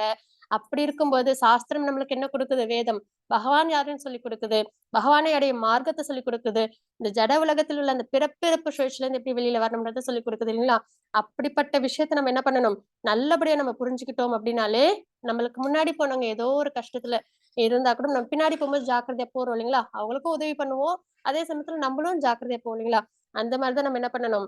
இந்த வாழ்க்கையில நம்ம நல்லபடியா கிருஷ்ண பக்தியை சாஸ்திரத்தை முழுமையா நம்பி கிருஷ்ண பக்தியில நம்மளை ஈடுபடுத்திக்கிட்டு நம்ம போகணும். இன்னொரு விஷயம் என்னன்னு பாத்தீங்கன்னா, கிருஷ்ணர் புறப்பட்டு போனாங்க இல்லைங்களா? அவங்களோட லீலைகள் எல்லாம் முடிஞ்சதுக்கு அப்புறம், அவதார விஷயங்கள்லாம் முடிஞ்சதுக்கு அப்புறம் கிருஷ்ணர் வந்து புறப்பட்டு போனவொடனே கலிகாலத்தோட சிம்டம்ஸ் எல்லாம் வந்து யுதிஷ்ட மகாராஜர் பார்த்தாங்க. ஏன்னா துவாபர யுகத்துக்கு அப்புறம் கலிகாலம் இல்லைங்களா? கலியுகம். அந்த சிம்டம்ஸ் எல்லாம் பார்த்த உடனே அவங்களுக்கு தெரிஞ்சு போச்சு, இனிமே நம்ம இங்க இருக்கக்கூடாதுன்னு சொல்லிட்டு. அவ்வளவு சிறந்த ஒரு சக்கரவர்த்தி இல்லைங்களா? என்ன பண்ணாங்கன்னா, கூட யாராவது வரீங்களா அப்படின்லாம் கேட்கவே இல்லைங்களாம். தம்பிகளையோ இல்ல மனைவியோ அம்மாவையோ எல்லாம் கேட்கவே இல்லைங்களாம். என்ன பண்ணாங்களாம்? உடனே காவி உடை அணிஞ்சிட்டு கலிகாலம் ஆரம்பிக்க போகுது, நம்ம வந்து பகவானை அடையணும் அப்படின்னு சொல்லிட்டு என்ன பண்ணிட்டாங்களாம்? அவங்க தன்னோட கடைசி காலத்துக்கு தேவையான விஷயத்தெல்லாம் அவங்க செய்ய ஆரம்பிச்சுட்டாங்க. அவ்வளவு எல்லாமே சேர்ந்து எல்லாமே நல்லா பண்ணாங்க இல்லைங்களா? அதுதான் வந்து ப்ரிப்பரேஷன்றது. நம்ம என்ன பண்ணணும்னா எல்லாமே நம்ம கடமையா செய்யணும், தவறே கிடையாது. ரொம்ப அன்பா இருந்தாங்க எல்லாருமே, தர்மத்திற்காக எல்லாருமே வாழ்ந்தாங்க, அது எல்லாமே சிறந்ததுதான். ஆனா மரணம்னு வரும்போது மட்டும் என்ன பண்ணிடணும்? நம்ம கரெக்டா நம்ம என்ன பண்ணணும்? எல்லாரையும் அந்த மார்க்கத்துக்கு கூட்டு வரணும், தவறு இல்ல. ஆனாலும் நம்ம என்ன பண்ணிடணும்? அதுக்கு தயாரா இருக்கணும், பகவானை அடையணும் அப்படின்றத நம்ம இங்க தெரிஞ்சுக்கிறோம். அதுக்கப்புறம் 8.6 ஸ்லோகத்துல, ஒருவன் தனது உடலை விடும்போது எந்த நிலையை எண்ணுகின்றானோ ஐயமின்றி அந்த நிலையை அவன் அடைகின்றான் அப்படின்றத நம்ம இந்த ஸ்லோகத்துல நம்ம தெரிஞ்சுக்கிறோம். சரிங்களா? இதற்கு ஒரு எக்ஸாம்பிளோட நம்ம பார்த்தோம், நல்லபடியா புரிஞ்சிடும். அது என்ன அப்படின்னு பாத்தீங்கன்னா, ஜட பரதர் ஸ்டோரி, பரத் மகாராஜரோட ஸ்டோரி. இது பாகவதத்துல 5வது கேண்டல 9வது அத்தியாயத்துல உள்ள ஒரு கதை. சரிங்களா? எதுவுமே நம்ம பார்க்க ஸ்டோரிஸ் எல்லாம் நடக்காத ஒரு விஷயம் கிடையாது, எல்லாமே நடந்த ஒரு விஷயத்தை தான் நம்ம பார்ப்போம். சரிங்களா? அப்படின்னும் போது பரத் மகாராஜர் ஸ்டோரி இது. பரத் மகாராஜர் அப்படின்றவங்க ஒரு சிறந்த அரசர். அவங்களுக்கு முன்னாடி நிறைய கதைகள்லாம் உண்டு. அவங்க என்ன பண்ணுவாங்க அப்படின்னு பாத்தீங்கன்னா, ரொம்ப சிறந்த முறையில ஆட்சி பண்ணுவாங்க. நல்ல எந்த ஒரு குறையும் இல்லாம அவங்களோட வாழ்க்கை இருந்தது. அந்த காலத்துல இந்த ஒரு இது சிஸ்டம் உண்டு இல்லைங்களா? வர்ணாசிரம தர்மம் அப்படின்றது உண்டு இல்லைங்களா? பிரம்மச்சரியம், கிரகஸ்தா, வானப்பிரஸ்தா, சன்னியாசி அப்படின்ற நிலைப்பாட்டுலதான் எல்லாருமே வாழ்க்கை வாழ்வாங்க இல்லைங்களா? அப்படின்னும் போது அவங்க என்ன பண்றாங்க? பிரம்மச்சரியா இருக்கும்போது நல்லபடியா ஞானங்கள்லாம் கெயின் பண்ணிட்டாங்க. கிரகஸ்தரா இருந்து நல்லபடியா ஆட்சி எல்லாம் பண்ணாங்க. தன்னோட பிள்ளைக்கு ஆட்சி திறன் வரும் அந்த சமயத்துல என்ன பண்றாங்க? அந்த மெச்சூரிட்டி வரப்ப தன்னோட பிள்ளைகிட்ட ராஜ்யத்தை கொடுத்துட்டு இவங்க என்ன பண்றாங்க? வானப்பிரஸ்தம், சன்னியாசி அப்படின்ற ஒரு நிலைப்பாட்டுக்கு இவங்க வராங்க. சரிங்களா? பிள்ளைக்கு அந்த ஆட்சி பொறுப்பு தெரிய வரும் அப்படின்ற அந்த நம்பிக்கை வந்தோடனே குழந்தைகிட்ட என்ன பண்ணிடுவாங்க? மணிமகுடத்தை கொடுத்துட்டு, ராஜ்யத்தை கொடுத்துட்டு இவங்க என்ன பண்ணிடுவாங்க? வெளியில வந்துருவாங்க. பொதுவா எல்லாருமே வாழ்க்கையில. சரிங்களா? அப்படின்னும் போது இவங்களும் அதே மாதிரியே செய்யறாங்க. வானப்பிரஸ்த சன்னியாசி நிலைக்கு வராங்க. சன்னியாச நிலைன்றது முழுக்க முழுக்க காட்டுல போயிட்டு பகவானை நினைச்சு டிவோஷனல் சர்வீஸ் பண்றதுன்றது. ஆனா கலிகாலத்துல நம்ம காட்டுக்கெல்லாம் போக வேணாம், வீட்லயே மனசளவுல பக்தி சேவையில நம்மள ஈடுபடுத்திக்கணும். சரிங்களா? அப்படின்னும் போது இவங்க வந்து காட்டுல வந்து சன்னியாச வாழ்க்கை வாழ்றாங்க. முழுக்க முழுக்க டிவோஷனல் சர்வீஸ்ல நம்ம ஈடுபட்டு பகவானை அடையணும். அதுதான் லைஃப் டைம் அச்சீவ்மெண்ட் இல்லைங்களா? உடனே என்ன பண்றாங்க? அந்த மாதிரி அவங்க டிவோஷனல் சர்வீஸ்ல ஈடுபடுறாங்க. அப்போ ஒரு மான் ஒண்ணு வருது. அதுவும் பிரெக்னென்ட் மான் அது. சரிங்களா? தன்னோட குட்டி வச்சிருக்க வயித்துல. அப்ப அது தண்ணி குடிக்கிறதுக்காக வருது. அவங்களோட அவங்களோட குடில் பக்கத்துல ஒரு ஆறு இருந்தது. அந்த ஆத்துல தண்ணி குடிக்க வருது. சரிங்களா? மானோட சுபாவம்ன்றது ரொம்ப பயந்த சுபாவம் இல்லைங்களா? அப்ப பின்னாடி இருந்து சிங்கத்தோட கர்ஜிக்கும் சத்தத்தை கேக்குது. சப்தம் கேட்ட உடனே அது என்ன பண்ணுது? பயத்துல தண்ணீருக்குள்ளார விழுந்துருது தெரியாம. அப்ப அதால வெளியில வர முடியல. அப்ப அந்த பயத்துல அதுக்கு அந்த குழந்தையும் பிறந்துருது. சரிங்களா? அப்படி அது பிறந்த உடனே என்ன பண்ணிடுது? அதாவது அந்த மானை ஜடபரதர் அங்க இருக்காங்க. அவங்க என்ன பண்றாங்க, அந்த மானையும் மான் குட்டியும் காப்பாத்துறதுக்காக போறாங்க. ஏன்னா டிவோட்டிஸோட நிலைப்பாடே என்னது, கருணையான குணம் இருக்கும் இல்லைங்களா? யாரும் கஷ்டத்துல இருந்தா அவங்களுக்கு கண்டிப்பா உதவி செய்வாங்க. அந்த நிலைப்பாட்டுல அவங்கள போய் உதவி பண்றாங்க. மான காப்பாத்த முடியல, குட்டி மான மட்டும் அவங்க நல்லபடியா காப்பாத்திடுறாங்க. அப்புறம் அந்த குட்டி மான கொண்டு வந்து தன்னோட குடியில வச்சுட்டு வளர்க்க ஆரம்பிக்கிறாங்க. ரொம்ப நல்லபடியா பாத்துக்கிறாங்க. அதுக்கு வந்து ஒரு கஷ்டமும் இல்லாம, ஏன்னா அம்மா இல்லையே அப்படின்னு சொல்லிட்டு ரொம்ப நல்லபடியா பாத்துக்கிறாங்க. இவங்க எதற்காக வந்தாங்க அப்படின்னு பாத்தீங்கன்னா, தன்னோட குழந்தைங்க, தன்னோட ராஜ்யம், தன்னோட மனைவி, அப்புறம் நல்ல மினிஸ்டர்ஸ் எல்லாருமே இருந்தாங்க. குரு எல்லாருமே இருந்தாங்க. அதுவும் சொகுசான வாழ்க்கையும் கூட. அரசர் இல்லைங்களா? அப்படிலாம் இருந்த வாழ்க்கைய விட்டுட்டு எதுக்காக வந்தாங்க? டிவோஷனல் சர்வீஸ் பண்றதுக்கு. ஆனாலும் இந்த குட்டிமான் மேல அவங்களுக்கு என்ன ஆயிடுச்சு? பற்றுதல் வந்துருச்சு. அத ரொம்ப நல்லா பாத்துக்கிறாங்க. அது எங்கேயாவது வெளியில போச்சுன்னா, அத வந்து எப்போ வருமோ, அதுக்கு வழி தெரியுதோ தெரியலையோ, ஏதோ அனிமல்ஸ் வந்து அத எடுத்துக்கிச்சோ அப்படின்னு சொல்லி பயந்துகிட்டே இருக்காங்க. இப்படி அவங்களோட வாழ்க்கை ஃபுல்லா அந்த மான் மேலேயே டிவோஷனல் சர்வீஸ விட மான் மேலேயே அவங்களுக்கு பற்று வந்துருது. இப்படி இருந்ததுக்கு அப்புறம் ஒரு நாள் போன மான் திருப்பி வரவே இல்ல. இவங்களுக்கு உடனே பயத்துல என்னாச்சு, சரி அந்த மான ஏதோ மிருகம் எடுத்துக்கிச்சோ, இல்லன்னா வந்து வழி தெரியாம எங்கேயோ திசை மாறி போயிடுச்சோன்னு அந்த ஏக்கத்துல என்ன பண்ணிடுறாங்க, இவங்க உடலை விட்டுடுறாங்க. விட்ட உடனே அடுத்த பிறவில இவங்களுக்கு மானா பிறக்கிற பிறவி ஏற்படுது. ஏன்னா அந்த மானையே நினைச்சுக்கிட்டு உயிரை விட்டாங்க. அடுத்த பிறவில அவங்களுக்கு மான் பிறவி கிடைச்சது. ஆனா இவங்க டிவோஷனல் சர்வீஸ் பண்ணாங்க இல்லைங்களா? அந்த டிவோஷனல் சர்வீஸோட பலனால அவங்களுக்கு முன்னாடி நடந்த விஷயங்கள், முன்பிறவில நடந்த விஷயங்கள்லாம் ஞாபகத்துல இருந்தது. சரின்னு சொல்லிட்டு அந்த மான் பிறவி இவங்க நல்லபடியா முடிக்கிறாங்க. அதற்கப்புறம் திருப்பி உங்களுக்கு மனித பிறவி கிடைக்குது. அப்ப முன்னாடி ஜடபரதரா இருந்தது. அப்ப மானையே நினைச்சு உயிரை விட்டதுனால மானா பிறந்தது. அப்புறம் மறுபடியும் இப்ப ஒரு மனித பிறவி கிடைச்சிருக்கு அப்படின்றது நல்லபடியா தெரியுது அவங்களுக்கு. ஏன்னா மனித பிறவில மட்டும்தான் பகவானை தெரிஞ்சுட்டு பக்தி சேவையில ஈடுபட முடியும் இல்லைங்களா? அப்ப என்ன பண்றாங்க, இந்த பிறவியை வீணாக்கிடக் கூடாது அப்படின்னு சொல்லிட்டு ஜடபரதரா ஒரு மேட்மேன் மாதிரி, சரிங்களா, எதுலயுமே பற்று இல்லாம எதுவுமே புரியாத மாதிரி தன்னோட வாழ்க்கையை வாழ்ந்து அவங்க வந்து பகவானை அடைகிறாங்க. அப்போ ஒரு பாஸ்ட் டைம்ஸும் உண்டு. என்ன அப்படின்னு பாத்தீங்கன்னா, ஒரு ரகுகர்ணர் அப்படின்னு ஒரு மன்னர் வராங்க. அவங்க பல்லக்கு வந்துகிட்டு இருக்கு, சரிங்களா? அப்போ வந்து பல்லக்கு தூக்கத்துக்கு 4 பேர் வேணும். ஆனா ஒரு ஆள் குறைஞ்சது. உடனே ஜடபரதரை வந்து அவங்க கூப்பிட்டாங்க அங்க உள்ளவங்க, நீங்க வந்து பல்லக்கு தூக்குங்கன்னு சொல்லிட்டு.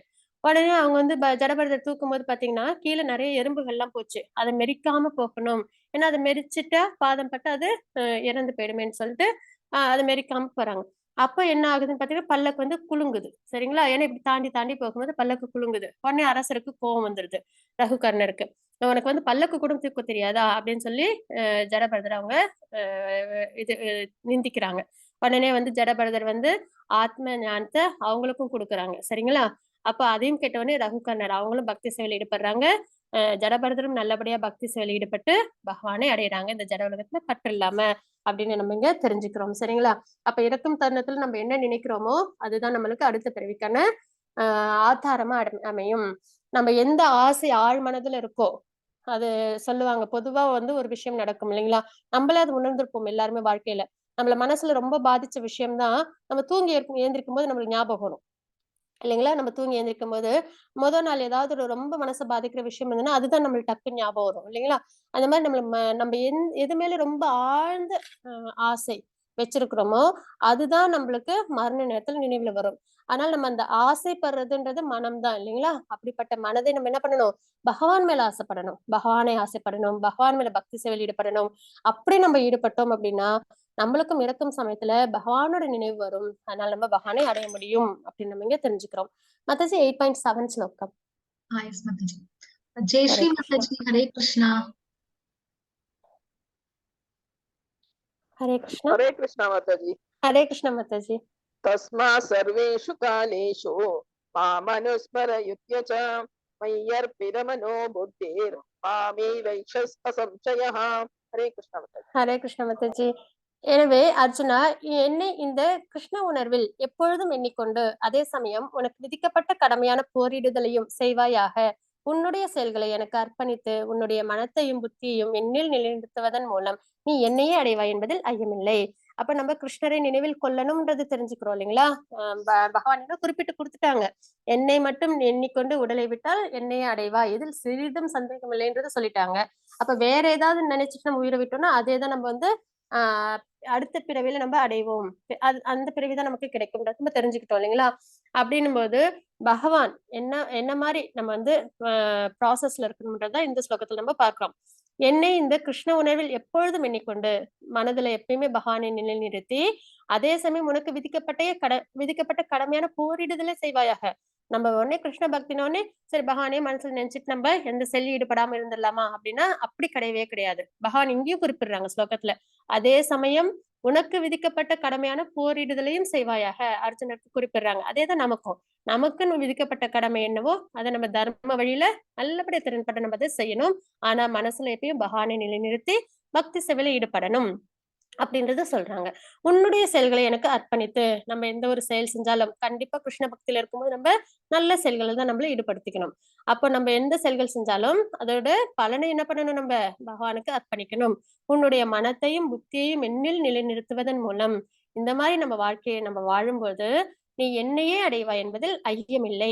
இதுலயும் பகவான் வந்து ரொம்பவே ஆதாரமா சொல்றாங்க, என்னையே அடைவாய் என்பதில் ஐயமில்லைன்னு சொல்றாங்க. அப்ப இந்த மார்க்கத்தை நம்ம எல்லாரும் என்ன பண்ணணும், நம்ம நல்லபடியா ஃபாலோ பண்ணணும். இதுல பாத்தீங்கன்னா எப்பொழுதும் என்னை எண்ணிக்கொண்டு அப்படின்போது பகவானை நினைக்கிறதுக்கு இல்லாத விஷயங்களே கிடையாது இல்லைங்களா.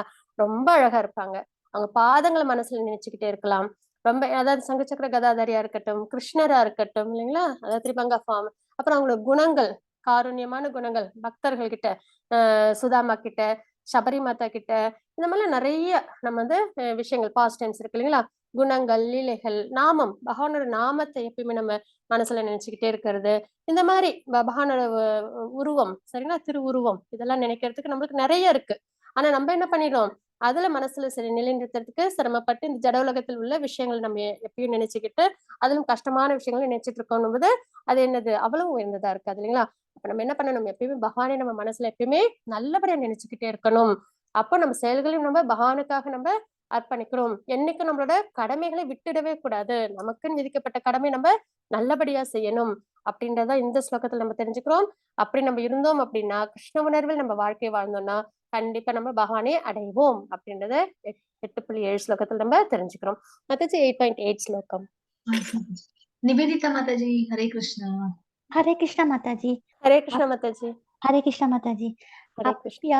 अप्यासयोगयुक्तेन सेदसा नान्यकामिना परमं पुरुषं दिव्यं यादि पार्थानुचिन्तयन्। हरे कृष्णा माताजी। Hare Krishna Mataji, thank you so much. பரமபுருஷ பகவானாக என்னை தியானித்து எப்பொழுதும் உனது மனத்தை தனது மனத்தை நினைப்பதில் ஈடுபடுத்தி இவ்வழியிலிருந்து சற்றும் பிறராது பயிற்சி செய்பவன் பார்த்தனே நிச்சயமாக என்னை அடைகின்றான்.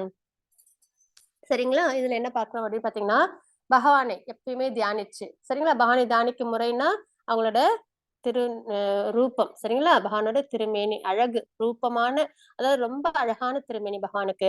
அதுக்கப்புறம் பாத்தீங்கன்னா அவங்களோட நாமம், பகவானோட பெயர் நாமம். அதுக்கப்புறம் பாத்தீங்கன்னா பகவானோட குணங்கள், லீலைகள், இதெல்லாம் நம்ம நல்லபடியா நினைக்கலாம். அப்ப எப்பொழுதும் தனது மனத்தை நினைப்பதில் ஈடுபடுத்தி சரிங்களா, நம்மளோட மனசை எப்பயுமே பகவானை தியானிக்கிறதுல ஈடுபடுத்தி இவள் சற்றும் பிறராது.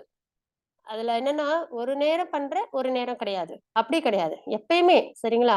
அதுதான் மூச்சு எப்பயுமே விடுறோம் இல்லைங்களா, கஷ்டப்படும் போது விடுறோம், சந்தோஷமா இருக்கும் போது விடுறோம். அதே மாதிரிதான் பகவானை எப்பயுமே நம்ம என்ன பண்ணணும், நம்ம மனசுல, ஏன்னா மனசுல எப்பயுமே இருந்துகிட்டே இருக்கிறாங்க பகவான் பரமாத்மாவா எப்பயுமே இருக்காங்க நம்ம கூடவே.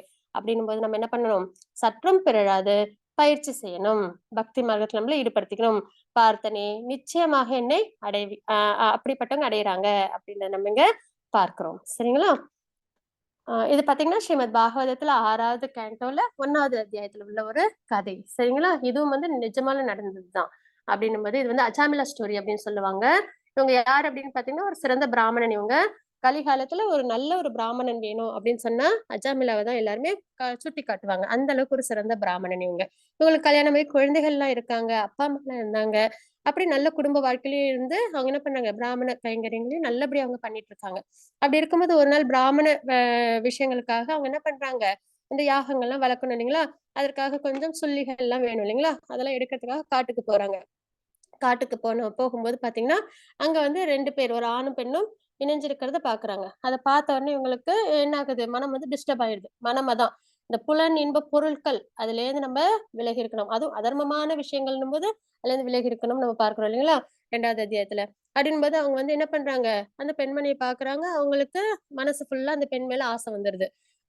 வீட்டுக்கும் போறாங்க, அவங்களோட கைங்கரியங்கள்லாம் செய்றாங்க. ஆனா மனம் முழுக்க யார் மேலயோ இலகிச்சிருக்கு, அந்த பெண் மேலேயே இருக்கு. இப்படியே இருக்கிறாங்க.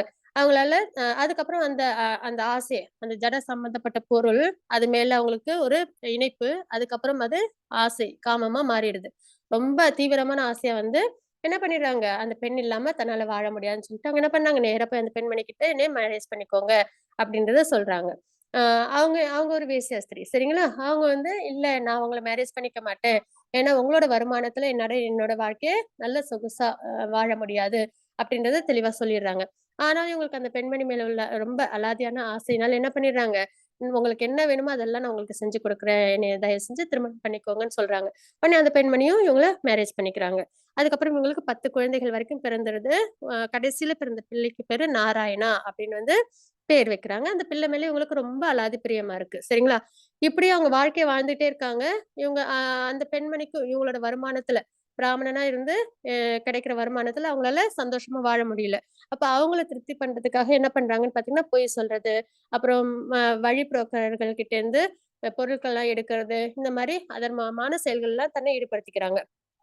அப்போ என்ன ஆகுது, இந்த மாரி அவங்க வாழ்க்கையும் வாழ்ந்துடுறாங்க. கடைசியா அவங்களுக்கு மரணம்ன்றது ஏற்படுது. அப்ப என்ன ஆகுது அப்படின்னு பார்த்தீங்கன்னா, அவங்களுக்கு அந்த கடைசி பிள்ளை மேல ரொம்ப ஆசை இல்லைங்களா? அந்த 10வது பிள்ளை மேல அந்த பிள்ளை பேரு நாராயணன்னு வச்சிருந்தாங்க. நாராயணான்னும்போது அந்த பிள்ளைய ஆசையா கூப்பிடுறதுக்காக, ஏன்னா இறக்கும் தருவாயில யார் மேல ஆசை இருக்கோ அவங்கள கூப்பிடுவாங்க இல்லைங்களா? நாராயணா, நாராயணான்னு அந்த பிள்ளைய தான் கூப்பிடுறாங்க. ஆனா இறக்கும் நேரத்துல பகவானோட நாமத்த உச்சரிச்சதுனால, யார் வந்துடுறாங்கன்னு பார்த்தீங்கன்னா, விஷ்ணு தூதர்களும் வந்துடுறாங்க. இந்த பக்கம் பார்த்தீங்கன்னா, யம தூதர்களும் வந்துடுறாங்க. எதுக்கு யம தூதர்கள் வர்றாங்கன்னா, இவங்க பிராமணனா இருந்து நெறைய அதர்மங்கள்ல ஈடுபட்டுட்டாங்க இல்லைங்களா? அதனால யம தூதர்கள் வந்து இவங்கள கூட்டிட்டு போக வந்துட்டாங்க. ஆனா வி ம பகவானோட நாமத்த கடைசியில உச்சரிச்சதுனால, விஷ்ணு தூதர்களும் வந்துடுறாங்க. இத வந்து அஜாமிலா பார்க்குறாங்க. சரிங்களா? அப்ப என்ன ஆகுதுன்னா 2 பேருக்கும் வாக்குவாதம் நடக்குது. விஷ்ணு தூதர்கள் சொல்றாங்க, "பகவான் நாமத்த இவங்க உச்சரிச்சாங்க. அதனால எங்க கிட்ட தான் வருவாங்க அப்படின்னா அங்க தான் கூட்டிட்டு போவோம்ன்னு." யம தூதர்கள், "இல்ல இவங்க பண்ணாத பாவம் இல்ல. அதான் நெறைய பாவம் பண்ணிட்டாங்க. அதனால நாங்க தான் இவங்கள கூட்டு போவோம்ன்னு." அப்புறம் விஷ்ணு தூதர்கள் வந்து இவங்க எதிர்த்து பேச முடியல. உடனே யம தூதர்கள் போய் யமராஜர்ட்ட முறையிடுறாங்க. இந்த மாரி வந்து அஜாமிலான்றவங்க அவங்கள எங்களால கூட்டிட்டு வர முடியல அப்படின்னு. உடனே யார் வந்தாங்கன்னும்போது, இந்த மாரி விஷ்ணு தூதர்கள் அப்படின்னு சொல்றாங்க. உடனே அப்படியா அந்த மாரி வந்து யாரு பகவான் நாமம் சொல்றாங்களோ, பகவான் மேல யாரு பக்தி பண்றாங்களோ, அவங்க கிட்ட நீங்க எப்பயுமே போகவே கூடாது. அப்படின்னு சொல்லி யமதர்மராஜர் அவங்களோட சர்வன்ட்ஸ் கிட்டலாம் சொல்லிடுறாங்க. யமதூதர்கள்ட்ட. அப்புறமா என்ன ஆகுது அப்படின்னு பார்த்தீங்கன்னா, அஜாமிலா எப்படியும் தவறுகள் செஞ்சிருந்தாங்க இல்லைங்களா? விஷ்ணு தூதர்கள் அவங்களுக்கு இன்னொரு வாய்ப்பு குடுக்குறாங்க. அப்ப அவங்க என்ன பண்றாங்க அப்படின்னு பார்த்தீங்கன்னா, நல்லா தெரிஞ்சிருது இல்லைங்களா? அந்த என்ன இறக்கும் தருவாயில என்னென்ன நிகழுது அப்படின்னு நல்லா தெரிஞ்சுக்கிறாங்க. ஒருவேளை யமதூதர்கள் கூட்டு போயிருந்தா என்ன ஆயிருக்கும்? நரகத்துல நெறைய கஷ்டங்கள அனுபவிச்சு திரும்பி பிறப்பு எடுத்திருப்பாங்க இல்லைங்களா? அப்போ இதெல்லாம் தெரிஞ்சதுக்கு அப்புறம் என்ன பண்ணிடுறாங்க அவங்க, நல்லா அவங்களுக்கு அந்த ஒரு நாலேட்ஜ் வந்துருது. பகவானோட நாமத்துக்கே அதுவும் தெரியாம தன்னோட பிள்ளைய கூப்பிட்டப்போ, அ அதுக்கே வந்து பகவானோட அ தூதர்கள் வந்துட்டாங்க. அப்படின்னு நிஜமாலுமே பகவானை கூப்பிட்டா எவ்வளவு சிறந்ததா இருக்கும். பகவானோட நாமத்துக்கு இவ்வளவு சிறந்ததா அப்படின்னு சொல்லிட்டு என்ன பண்றாங்க, ஹரித்வார்ல நல்லபடியா அவங்க பகவானோட நாம ஜபத்த பண்றாங்க. அதுக்கப்புறம் அவங்க பகவானை அடையறாங்க அப்படின்னு நம்ம தெரிஞ்சுக்கிறோம். சரிங்களா? இன் இ இதுதான் இதெல்லாம் வந்து நம்மளுக்கு வந்து ஒரு மேலோட்டமான கதைகள் கிடையாது. ஆழ்ந்த அர்த்தங்கள் உள்ள கதைகள். அதுவும் ஏதோ யாரோ சொன்னாங்கன்னுலாம் கிடையாது. நம்மளோட ஸ்கிரிப்சர்ஸ்ல உள்ளதுதான். சரிங்களா? பாகவதத்துல உள்ள கதைகள் தான். இது எல்லாமே நம்ம என்ன பண்ணணும், ஆழ்ந்து தியானிச்சு நம்ம யோசிக்கும்போது, நம்மளோட லைஃப் அத நம்ம எப்படி லீட் பண்ணணும் அப்படின்றத நம்மளும் யோசிக்கும்போது, நம்ம என்ன பண்ணணும், கண்டிப்பா அ நாம ஜெபம் பண்ணணும். பக்தி சேவையில நம்மள ஈடுபடுத்திக்கணும். பகவானை நம்ப அடையணும் அப்படின்றது நம்மளுக்கு புரிதல் ஏற்படும். சரிங்களா? மாதாஜி 8.9 ஸ்லோகம். எஸ் மாதாஜி. விஜயலட்சுமி மாதாஜி ஹரே கிருஷ்ணா. ஹரே கிருஷ்ணா. हरे कृष्ण माता जी। ஹரே கிருஷ்ணா कविं மாதாஜி. पुराणामनुशासतीर्हारम् अनोरणीयां समानुमत्रेयः सर्वस्य दाधारमचिन्त्य रूपम् आदित्यवर्णं तमसः प्रस्तात्। हरे कृष्ण माता जी। ஹரே கிருஷ்ண மாதாஜி. எல்லாம் அறிந்தவர், மிகவும் பழமையானவர், கட்டுப்படுத்துபவர், அணுவை விட சிறியவர், எல்லாவற்றையும் பராமரிப்பவர், எல்லா பௌதிக கருத்துக்களுக்கும் அப்பாற்பட்டவர், புரிந்து கொள்ள முடியாதவர், ரூபமுடைய நபர், சூரியனை போன்று பிரகாசமானவர், ஜட இயற்கையை கடந்த உன்னதமானவர், என்று பரமபுருஷரை ஒருவர் எப்பொழுதும் தியானம் செய்ய வேண்டும் அப்படின்னு நம்ம இந்த ஸ்லோகத்துல தெரிஞ்சுக்கிறோம். சரிங்களா? அப்ப பகவானே நம்ம மனசுல நிலைநிறுத்தணும். பகவானே ஆசைப்பட்டோம். ஆசைப்படுறது நம்மளோட இயல்பு இல்லைங்களா? நம்ம ஏதாவது சாதாரண விஷயத்துக்கு ஆசைப்படுவோமா? இப்ப வந்து ஒரு நிறைய கோல்டு இருக்கு ஒரு பக்கம் வந்து இரும்புகள்லாம் இருக்கு. நம்ம வந்து இரும்பு மேல ஆசைப்படுவோமா? அயன் ராட்ஸ் மேல எல்லாம். அதே ஒரு தங்க குவியல் இருக்கு, அது மேல ஆசைப்படுவோமா? தங்க குவியல் மேலதான் ஆசைப்படுவோம் இல்லைங்களா? அப்படி இருக்கும்போது இந்த ஜட உலக சம்பந்தப்பட்ட ஆசைகள்லாம் வந்து இந்த இரும்பு குவியல் மாதிரி. சரிங்களா? அதே பகவான் அப்படின்றவங்க தங்கத்தை விட உயர்ந்தவங்க, இருந்தாலும் ஒரு உதாரணத்துக்கு தங்க குவியல் மாதிரி. சரிங்களா? அப்படின்னும் போது நம்ம என்ன பண்ணணும்? ஆசைப்படுறது நம்மளோட இயல்பு. அப்படின்னும் போது உயர்ந்ததுக்கு ஆசைப்படணும். யாரு உயர்ந்தவங்க? பகவான். அப்படிப்பட்ட பகவான் மேல நம்ம ஆசைப்பட்டோம் அப்படின்னா அதுவே நம்மள சிறந்த ஒரு நிலைக்கு எடுத்துட்டு போகும் பக்தி மார்க்கத்துல இல்லைங்களா? அப்போ பகவான் நம்ம எப்படி தியானம் பண்ணணும்? எல்லாம் அறிந்தவர். ஏன்னா பகவான் மேல நம்ம அன்கண்டிஷனல் லவ் வெளிப்படுத்தணும் இல்லைங்களா? அப்படின்போது அவங்க நம்ம எப்படி நம்ம வந்து தியானம் பண்ணணும்?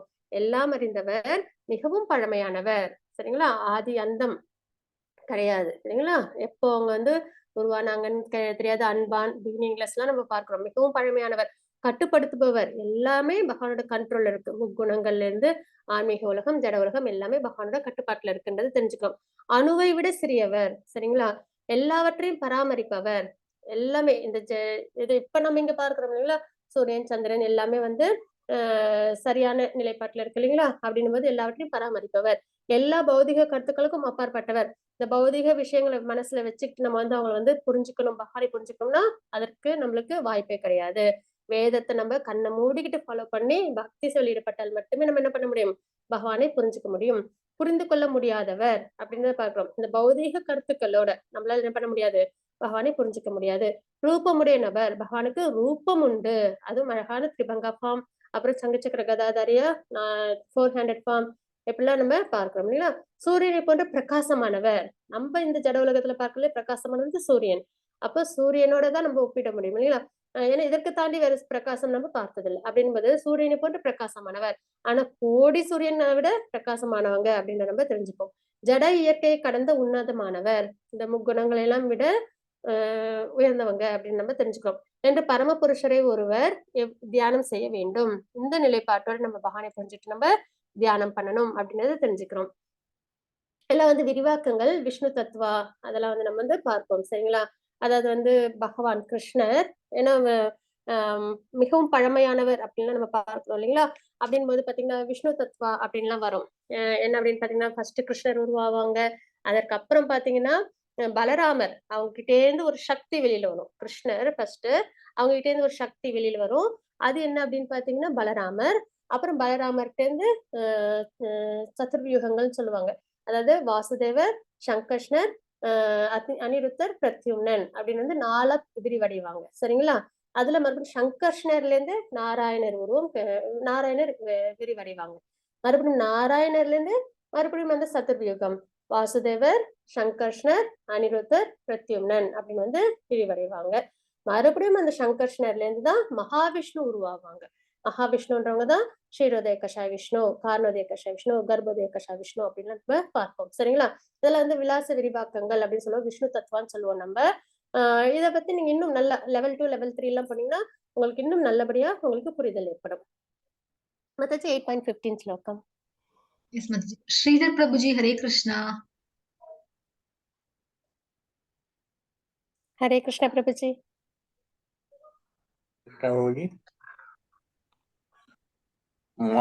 माम् उपेत्य पुनर्जन्म दुःखालयम् अशाश्वतम् नाप्नुवन्ति महात्मानः संसिद्धिं परमागताः. हरे कृष्णा. ஹரே கிருஷ்ண பிரபுஜி. பக்தியில் யோகிகளான மகாத்மாக்கள் என்னை அடைந்த பிறகு முற்றிலும் துன்பம் நிறைந்த இந்த தற்காலிகமான உலகத்திற்கு திரும்பி வருவதே இல்லை. ஏனெனில் அவர்கள் மிக உயர்ந்த பக்குவத்தை அடைந்து விட்டனர் அப்படின்றத நம்ம இந்த ஸ்லோகத்துல தெரிஞ்சுக்கலாம். சரிங்களா?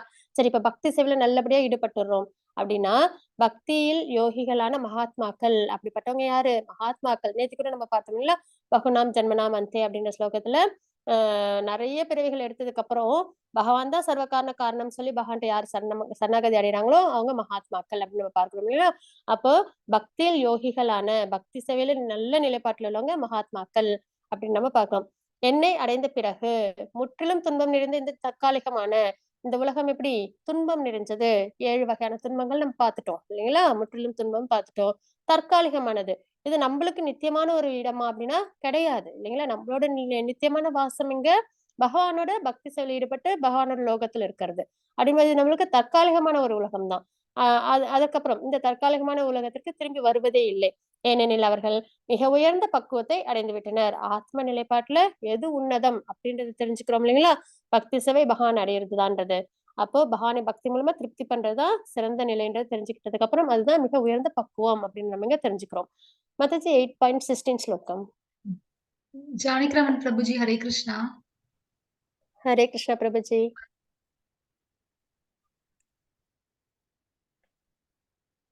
ஹரே கிருஷ்ண பிரபுஜி. हरे कृष्णा प्रभु हरे माताजी. हरे कृष्ण प्रभुजी. आब्रह्म भुवनालोह पुनर् आवर्तिनो अर्जुना माम उपाध्यायु कौन्तेय पुनर्जन्म न विद्यते. हरे कृष्णा माताजी.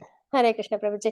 ஜட உலகின் மிக உயர்ந்த லோகங்களிலிருந்து மிகவும் தாழ்ந்த லோகம் வரை அனைத்தும் பிறப்பும் இறப்பும் மாறி மாறி நடைபெறும் துன்பம் நிறைந்த இடங்களே.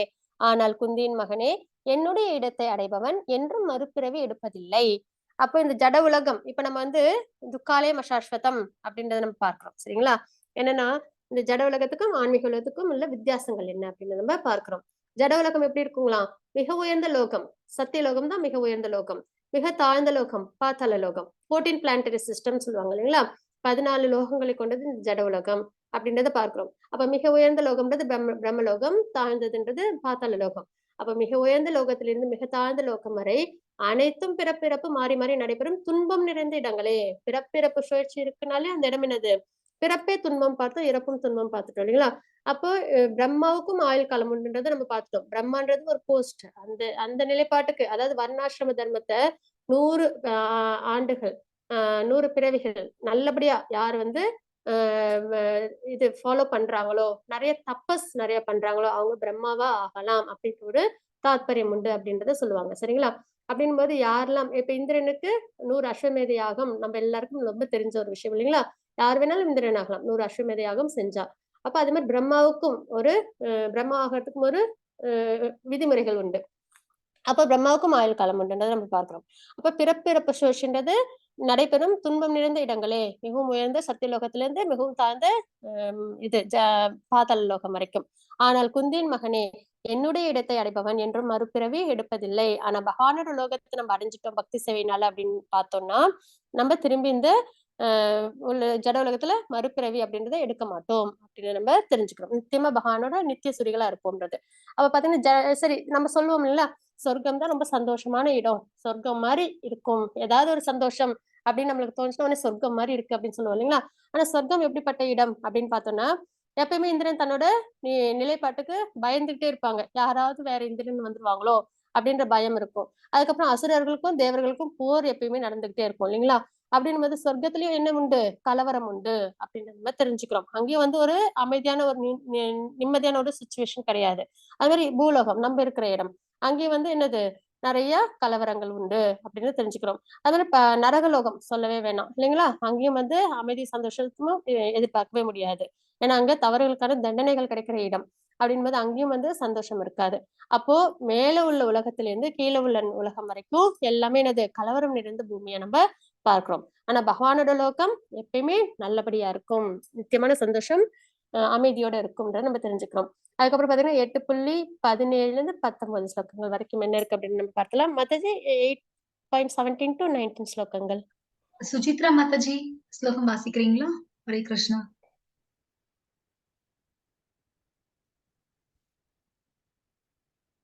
ஹரே கிருஷ்ண மாதாஜி. விஜயலட்சுமி மாதாஜி இந்த ஸ்லோகம் வாசி. ஓகே மாதாஜி.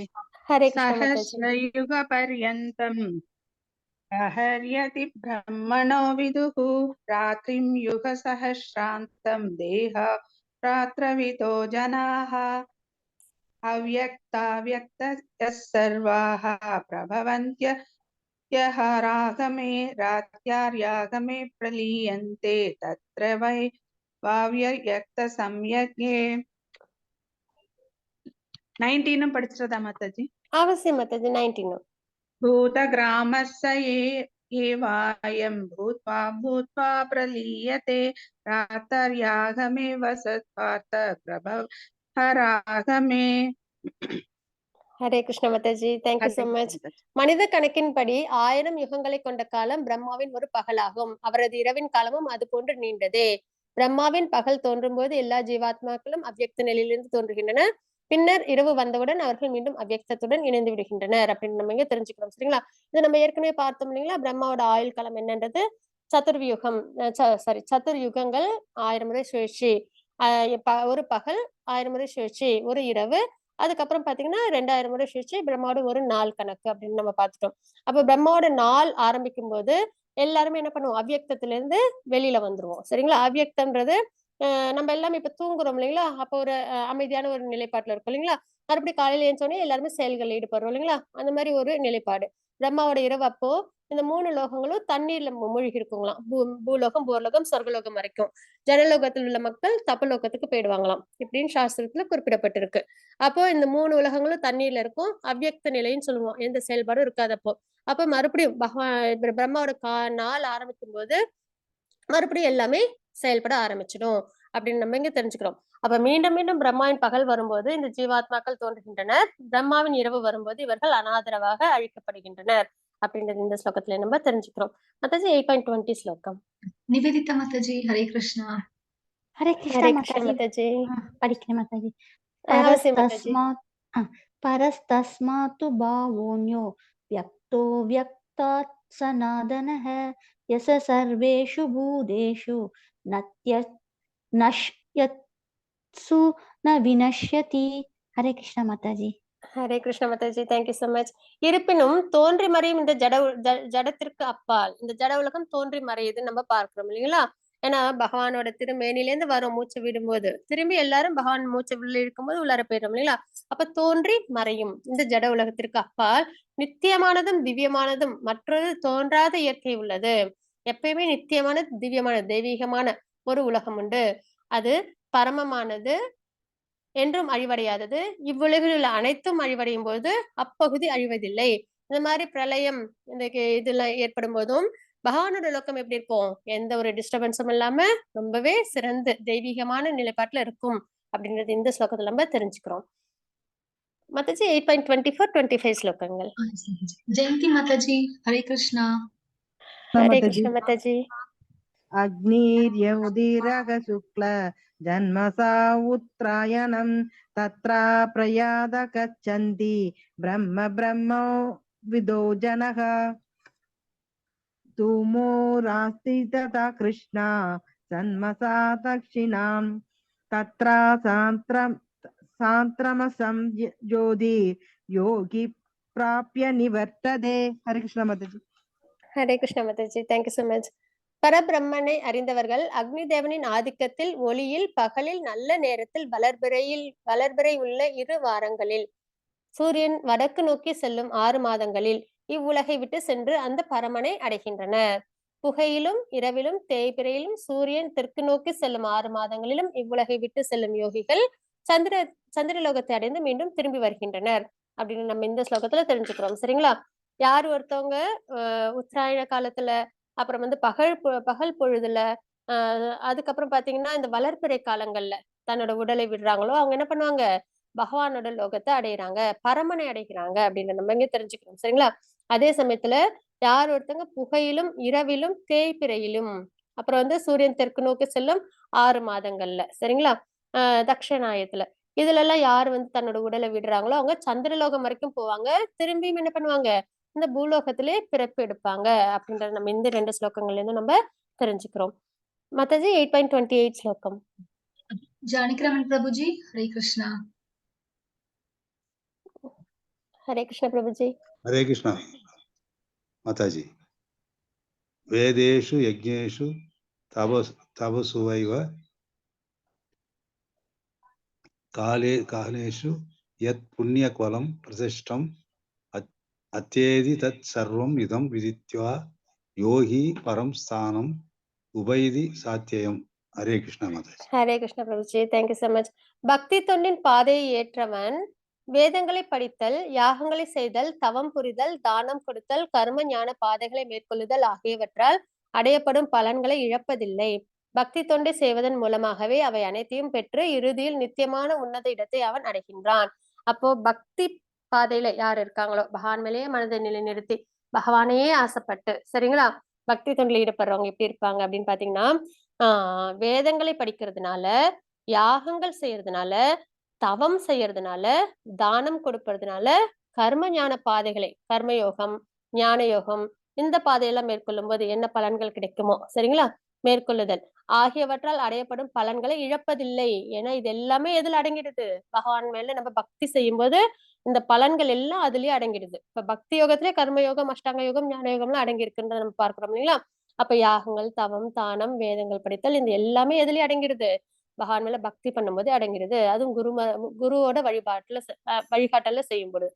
அப்ப பக்தி தொண்டை செய்வதன் மூலமாகவே இவை அனைத்தையும் பெற்று இந்த மேல உள்ள விஷயங்கள் எல்லாம் நமக்கு நல்லபடியா கிடைக்கும். இறுதியில் நித்தியமான உன்னத இடத்தை அவன் அடைகின்றான். நம்ம பார்க்கிறது கிருஷ்ணரை அடைதல். நித்தியமான உன்னதமான இடம்ன்றது பகவானை அடையிறதுதான் இல்லைங்களா? அப்ப இந்த மாதிரி நம்ம பக்தி சேவையில் ஈடுபடும் போது மனதை, முக்கியமா மனம்தான், அதுதான் என்ன பண்ணிடும், வேற விஷயங்கள்ல ஆசைப்பட்டுரும், ஜட விஷயங்கள்ல. அதை நம்ம என்ன பண்ணணும், பகவானையே ஆசைப்பட சொல்லணும், சரிங்களா? அந்த மாதிரி அப்ப அது நமக்கு நண்பனா இருக்கும். அப்போ நம்ம என்ன பண்ணணும், பகவான் மேல பக்தி பண்ணி பகவானை அடையணும் அப்படின்னு நம்ம இந்த அத்தியாயத்துல நம்ம தெரிஞ்சுக்கிறோம், சரிங்களா? மாதாஜி இது பலஸ்ருதி சொல்லாங்களா? என் பண்ணிடுறேன் மாதாஜி. எஸ் மாதாஜி. அவசியம் மாதாஜி. ஓம் தத் சத் இதி ஸ்ரீமத் பகவத்கீதாசு உபனிஷத்சு பிரம்ம வித்யாயாம் யோக சாஸ்திரே ஸ்ரீ கிருஷ்ணார்ஜுன சம்வாதே அக்ஷர பிரம்ம யோகோ நாம அஷ்டமோத்யாயः. சர்வம் ஸ்ரீ கிருஷ்ணார்ப்பணமஸ்து. Hare Krishna Mataji. Mataji, thank you so much. वाञ्छाकल्पतरुभ्यश्च कृपासिन्धुभ्येव च पतितानां पावने वैष्णवे नमो नमः. अनंत कोटि वैष्णव जय श्रील प्रभुपाद की जय. हरे कृष्णा. ஜெயஸ்ரீ மாதாஜி இருக்காங்களா மாதாஜி? எஸ் மாதாஜி. ஹரே கிருஷ்ணா மாதாஜி. ஹரே கிருஷ்ணா மாதாஜி. மாதாஜி நேத்து சாப்டரோட சேர்த்து வாசிக்கட்டுமா? வாசிங்க மாதாஜி. ஓகே. பத்ம புராணத்தில் அளிக்கப்பட்ட ஸ்ரீமத் பகவத்கீதையின் 7வது அத்தியாய பாராயண பலன்கள். மோகம் விலகி நற்கதி அடைய. முன்னொரு காலத்தில் சங்கு கர்ணன் என்னும் வணிகன் வணிகத்திற்காக சென்று திரும்பி வராத காரணத்தால் அவருடைய மகன்கள் ஒரு ரிஷியை அணுகி அவரை பற்றி விசாரிக்க, அவரோ உன் தந்தை இறந்து ஒரு பாம்பாக மறுபிறவி எடுத்திருக்கிறார். ஆனால் நான் சம்பாதித்த பொருள் மேல் மோகம் தீராமல் அந்த பொக்கிஷத்தை பாதுகாத்து வந்து கொண்டிருக்கிறார். ஆகவே ஒரு பிராமணனை அழைத்து சென்று அவருக்கு சாப்பாடு போட்டு அவரை அந்த பாம்பு இருக்கும் இடத்தில் கீதையின் 7வது அத்தியாயத்தை பாராயணம் செய்ய சொல்லுங்கள். அதை கேட்டவுடனே அவர் அந்த மோகத்தை விடுத்து நற்கதி அடைவார் என்று கூற, அவர்களும் அவ்வாறே செய்ய சங்கு கர்ணன் நற்கதி அடைந்தான். ஆகவே கீதையின் 7வது அத்தியாயத்தை பாராயணம் செய்தால் அனைத்து மோகங்களும் விலகி நற்கதி கிட்டும். பத்ம புராணத்தில் அளிக்கப்பட்ட ஸ்ரீமத் பகவத்கீதையின் 8வது அத்தியாய பாராயண பலன்கள். தெய்வீக சக்திகள் பெற. முன்னொரு காலத்தில் பாவ சர்மா என்ற பிராமணன் தீய வழியில் சென்று இறந்த பிறகு பனை மரமாக ஜென்மம் எடுத்தான். அதே போல் தீயவனிடமிருந்து தானம் பெற அகாதவத்தை தானம் பெற்று பிரம்ம ராட்சதர்களாக மாறிய குஷீவல குமதி என்ற தம்பதியர் அந்த பனைமரத்து அடியில் அமர்ந்து தம் சதிக்கு வருந்தியது. அப்பொழுது இதிலிருந்து விடுபடும் வழி யாது என சதி தன் கணவனை கேட்க, அவரோ நாம் அத்தியாத்ம புத்தியுடன் இருந்தால் போதும் என்றான். அதற்கு அவன் கி மத்தியாத்மகம் கர்ம புருஷோத்தம என்று கிமத்யாத்மகம் கர்ம புருஷோத்தம என்று கீதையின் 8வது அத்தியாயத்தில் முதல் வரியை கூறினார். உடனே அவ்விருவரும் மற்றும் அந்த பனைமரமும் தம் நிலை அடைந்தன. 8வது அத்தியாயத்தின் முதல் வரிக்கு இத்தகைய பலன் கிடைத்தது என்றால் முழுவதையும் பாராயணம் செய்தால் சொல்லவும் வேண்டுமா? Hare Krishna Mataji. Hare Krishna Mataji, thank you so much. Hare Krishna. Hare Krishna devotees, நம்ம இப்போ இது கோலோக சார்ட் நம்ம பார்த்துடலாம். பாகவதத்துல 5வது கேண்டோல உள்ள ஸ்லோகங்கள் அடிப்படையில இஷ்கான்ல செஞ்ச சார்ட் இது. கோலோக சார்ட்னு சொல்லுவாங்க இத. இதுல பாத்தீங்கன்னா பகவானோட கிரியேஷன்ஸ் நம்ம அப்படியே பார்க்க முடியும், சரிங்களா? என்னென்ன அப்படின்னு பாத்தீங்கன்னா, இங்க மேல இருக்கு இல்லைங்களா, பிங்க் கலர்ல, இதுதான் வந்து கோலோகம் அப்படின்னு நம்ம சொல்லுவோம். பகவானை கிருஷ்ணரா வழிபாடுபட்டு எந்த ஒரு எதிர்பார்ப்பும் இல்லாம பகவான் மேல உன்னத அன்போட நம்ம இருக்கும்போது வேற எதுவுமே வேண்டாம், கிருஷ்ணரே போதும் அப்படின்னு, அதாவது கோபா கோபிஸ் மாதிரி, சரிங்களா? அப்புறம் பிரஜவாசிகள் மாதிரி நம்ம இருந்தோம் அப்படின்னா நம்ம என்ன பண்ணுவோம், பகவானை கோலோகம் பகவான் கோலோகத்தை நம்ம அடைவோம். அதே வந்து இது பாத்தீங்கன்னா வைகுண்டம் அப்படின்றது இது என்ன அப்படின்னு பாத்தீங்கன்னா பகவானை வந்து ஐஸ்வர்ய பாவத்துல வழிபாடு பண்றது. சங்க சக்கர கதா திருக்கரங்களோட வழிபாடு பண்ணுவோம். அது எப்படின்னா வந்து ஒரு மரியாதை நிமித்தமான வழிபாடா இருக்கும். அன்பு இருக்கும், பக்தி இருக்கும், எல்லாமே இருக்கும். ஆனா ஒரு மரியாதை ஐஸ்வர்ய ரூபத்துல நம்ம பகவானை வழிபாடு பண்றோம் இல்லைங்களா? அந்த மாதிரி வழிபாடு பண்ணும்போது வைகுண்டம் நம்ம அடைவோம் அப்படின்னு நம்ம இங்க பார்க்கிறோம். அதுக்கப்புறம் பாத்தீங்கன்னா இங்க ஒரு ஒயிட்டா ஒரு இது வரைக்கும் இருக்கீங்களா வெளிச்சமா, அதுதான் வந்து பிரம்ம ஜோதின்னு சொல்லுவோம். யாரெல்லாம் வந்து பகவானை பிரம்ம அதாவது பிரம்மன் பரமாத்மா அப்படின்னு நம்ம வந்து பார்த்தோம் இல்லைங்களா, காட் ரிலேஷன்ல அதுல பிரம்மன் ரிலேஷன்ல ஒளி மூலியமா வழிபாடு பண்றவங்க, அப்புறம் தியானம் பண்றவங்க, அஷ்டாங்க யோகம் பண்றவங்க, அவங்களாம் வந்து இந்த பிரம்மஜோதி வரைக்கும் போவாங்க. எதனால அவங்க வந்து பிரம்மஜோதியை நிறுத்திடுறாங்க அப்படின்னு பாத்தீங்கன்னா, அவங்க பக்தி சேவையில் ஈடுபடல இல்லைங்களா. நம்மளோட அன்பை வெளிக்காட்டுறதுன்றது சேவை மூலியமா தான் இல்லைங்களா. அப்ப பக்தி சேவைன்றது அஷ்டாங்க யோகத்திலும் இருக்காது, ஒளி வடிவத்துல வழிபாடு பண்ணும்போதும் இருக்காது. அப்ப அவங்களும் எங்க இருப்பாங்க அப்படின்னு பாத்தீங்கன்னா பிரம்மஜோதியில இருப்பாங்க அப்படின்னு நம்ம இங்க தெரிஞ்சுக்கிறோம். அதுக்கப்புறம் பாத்தீங்கன்னா இந்த இடத்துல ஒரு சர்க்கிள் மாதிரி இருக்கு இல்லைங்களா, இதுதான் வந்து சிவன் சிவபெருமானோட லோகம், சதாசிவ லோகம் அப்படின்னு நம்ம வந்து சொல்லுவோம். சரிங்களா. இது எல்லாமே பகவானோட ஆன்மீக உலகங்கள். இது மூணுமே ஏன்னா நம்ம இந்த அத்தியாயத்துல நம்ம ஜட உலகம் ஆன்மீக உலகம் பத்தி நம்ம பார்த்தோம் இல்லைங்களா. அப்படின்னும் போது இதெல்லாம் பகவானோட ஆன்மீக உலகங்கள். நித்தியமானது, பிறப்பிறப்பு சுழற்சி கிடையாது, எப்பயுமே வந்து தெய்வீகமானது, பகவானோட அரவணைப்புல நித்திய சூரிகளை நம்ம எப்பயுமே பகவானுக்கு கைங்கரியங்களை நம்மள ஈடுபடுத்திப்போம். 5 வகையான முக்தியும் நம்ம பார்த்தோம் இல்லைங்களா. அதுல ஒரு வகையான முக்தி நமக்கு கிடைச்சு பகவானோட நித்தியமா இருப்போம் அப்படின்றத இங்க நம்ம பார்க்கணும். எப்பயுமே பிரகாசமானது அப்படின்றத நம்ம தெரிஞ்சுக்கிறோம். இந்த மாதிரி டே நைட் அதெல்லாம் அங்க கிடையாது, காலம்லாம் கிடையாது. சரிங்களா. இதுதான் பாத்தீங்கன்னா இந்த ஜட உலகம் அப்படின்னு நம்ம இங்க பார்க்கிறோம். இப்ப பாத்தீங்கன்னா இங்க இருக்கு இல்லைங்களா, இதுதான் வந்து சதாசிவ லோகம் அப்படின்னு நம்ம சொல்லுவோம். சரிங்களா. இதுதான் சதாசிவ லோகம். இதுலதான் சிவபெருமான் இருப்பாங்க. இங்க பாத்தீங்கன்னா இங்க 4 பேர் இருக்காங்க இல்லைங்களா, மகாவிஷ்ணு, அப்புறம் வந்து சிவபெருமான், பார்வதி அம்மா, அப்புறம் மகாலட்சுமி, இவங்க எல்லாம் நம்ம பார்க்கணும்ல. இவங்க 4 பேர் இடத்துக்கு வேற யாருமே வரவே முடியாது. இப்ப பிரம்மா இடத்துக்கு வேற யார் வேணாலும் போலாம் தபஸ் பண்ணும்போது. ஆனா சிவபெருமான் இடத்துக்கு பார்வதி அம்மா இடத்துக்கு எல்லாம் வந்து யாருமே போகவே முடியாது, அவங்களேதான் இருப்பாங்க நித்தியமா. சரிங்களா.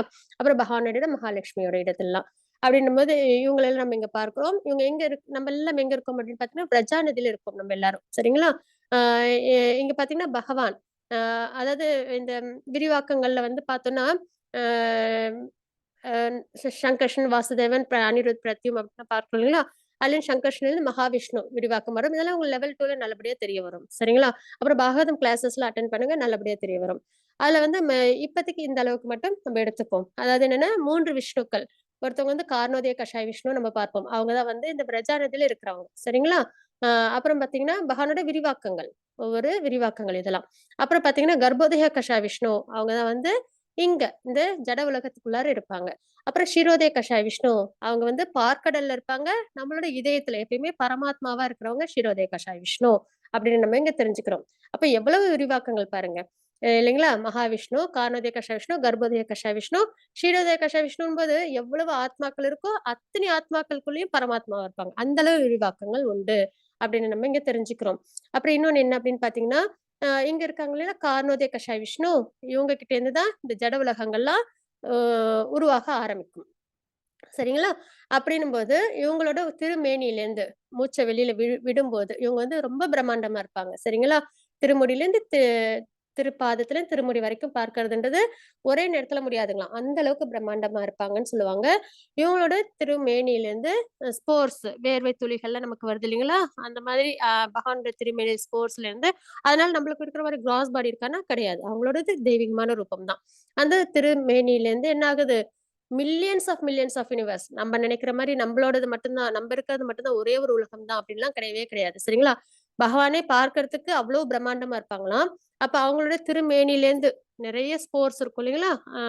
அப்படின்னும் போது அதுல இருந்து ஒரு ஸ்போர்ட்ஸ்ல இருந்தும் நிறைய உலகங்கள், மில்லியன்ஸ் ஆஃப் யூனிவர்ஸ் இந்த பிரஜா நதியில மிதந்துட்டு இருக்கு. நம்மளும் இருக்கோம் இந்த பிரஜா நதியில. கார்ணோதய கஷாய விஷ்ணு இருக்காங்க, சுத்தி நிறைய இந்த மாதிரி மெட்டீரியல் உலகங்கள் இப்ப மிதந்துகிட்டே இருக்கு. சரிங்களா. அதுல பாத்தீங்கன்னா இதுதான் வந்து ஜட உலகங்கள். இது பாத்தீங்கன்னா நிறைய ஜட உலகங்கள் உண்டு, அதுல ஒரு ஜட உலகம் நம்ம பார்க்கிறோம். சரிங்களா. இதுல பாத்தீங்கன்னா இந்த உலகம் கிரியேட் ஆன உடனே மறுபடியும் இதுல வந்து பகவான் என்ன பண்ணுவாங்க, கர்ப்போதக கஷாய விஷ்ணுவா விரிவடைவாங்க. அப்புறம் அவங்களோட திருநாபிலேருந்து தாமரை தண்டு வரும். அந்த தாமரை தண்டுல இருந்து தாமரை மலர் வரும். அதுல ஃபர்ஸ்ட் சிருஷ்டி பண்றது பிரம்மாவை. சரிங்களா? பிரம்மாவை சிருஷ்டி பண்ணி வேதத்தை கொடுப்பாங்க. வேதத்தின் முறைப்படி பிரம்மா என்ன பண்ணுவாங்க, அதற்கப்புறம் இந்த 14 லோகங்களையும், இந்த தாமரை தண்டு இருக்குங்களா, அதுல 14 லோகங்கள் வரும். அந்த லோகங்கள்லாம் பிரம்மா வந்து படைப்பாங்க அப்படின்னு நம்ம இங்க தெரிஞ்சுக்கிறோம். லிவிங் என்டிட்டிஸ் எல்லாத்தையுமே பிரம்மா உருவாக்குவாங்க. அதனாலதான் இந்த உலகத்தை பொறுத்த வரைக்கும் படைக்கும் கடவுள் பிரம்மா நம்ம சொல்றோம். சரிங்களா? அப்ப பிரம்மா தான் எல்லாத்தையுமே கிரியேட் பண்ணாங்கன்னா கிடையாது. இந்த ஜட உலகத்தை படைச்சதுன்றது பகவானோட கைடன்ஸோட, வேதத்தோட ஆதாரத்தோட பிரம்மா வந்து இந்த உலகத்தை படைச்சிருக்காங்கன்றத நம்ம தெரிஞ்சுக்கிறோம். சரிங்களா? அதுக்கப்புறம் பாத்தீங்கன்னா இதுல பாத்தீங்கன்னா நிறைய உண்டு. பூலோகம், அப்புறம் பூவலோகம், சொர்க்கலோகம், மகரலோகம், தப்பலோகம், ஜனலோகம், தப்பலோகம், சத்தியலோகம்னு. அதே மாதிரி கீழே பாத்தீங்கன்னா அத்தல வித்தல, தலாத்தல, மகாத்தல, பாத்தால, ரசாத்தல, பாத்தாலன்னு பிளானட்டரி சிஸ்டம்ஸ் இதெல்லாம் உண்டு. சரிங்களா?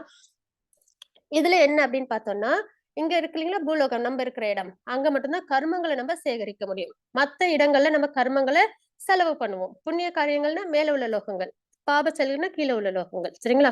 அங்கங்க நம்ம செலவு பண்ணுவோம். மறுபடியும் இந்த பூலோகத்துல பிறப்பெடுப்போம்ன்ற நம்ம பார்க்கிறோம். அப்படி இருக்கும்போது நம்ம இந்த உலகத்துல இருந்து வெளியில வரணும் அப்படின்னா, இந்த பிறப்பிறப்பு சுழற்சி இப்படி மாறி மாறி நடந்துகிட்டே இருக்கு இல்லைங்களா, அதுல இருந்து வெளியில வரணும்னா இங்க ஒரு நூல் மாதிரி போகுது இல்லைங்களா, சாரி, நூல் மாதிரி போகுது இல்லைங்களா, அதுதான் வந்து என்ன அப்படின்னு பார்த்தோம்னா பகவானோட ஹரிநாமம். ஹரிநாமத்தை உச்சரிச்சு நம்ம என்ன பண்ண முடியும், பகவான் மேல பக்தி பண்ணி இந்த உலகத்துல இருந்து நம்மளால வெளியில வர முடியும். இந்த நூல் மாதிரி போறது நம்மள எங்க கொண்டு போய் சேர்க்குது, பகவானோட லோகத்துக்கு சேர்க்குது. அதுதான் பக்தி. அதாவது பக்தி ப்ராசஸ்ல பகவானோட நாமத்தை உச்சரிச்சு பக்தி சேவையில் ஈடுபட்டு நம்ம என்ன பண்ணணும், பகவானை அடையணும். இங்க பாத்தீங்கன்னா இந்த ஜட உலகத்துல 7 லேயர்ஸ் உண்டு. சரிங்களா? அதெல்லாம் என்னென்ன அப்படின்னு பாத்தீங்கன்னா இந்த பஞ்சபூதங்கள், அப்புறம் மனம், புத்தி, அகங்காரம், மகா தத்துவான்னு சொல்லுவாங்க, 24 எலிமெண்ட்ஸ் கொண்டது.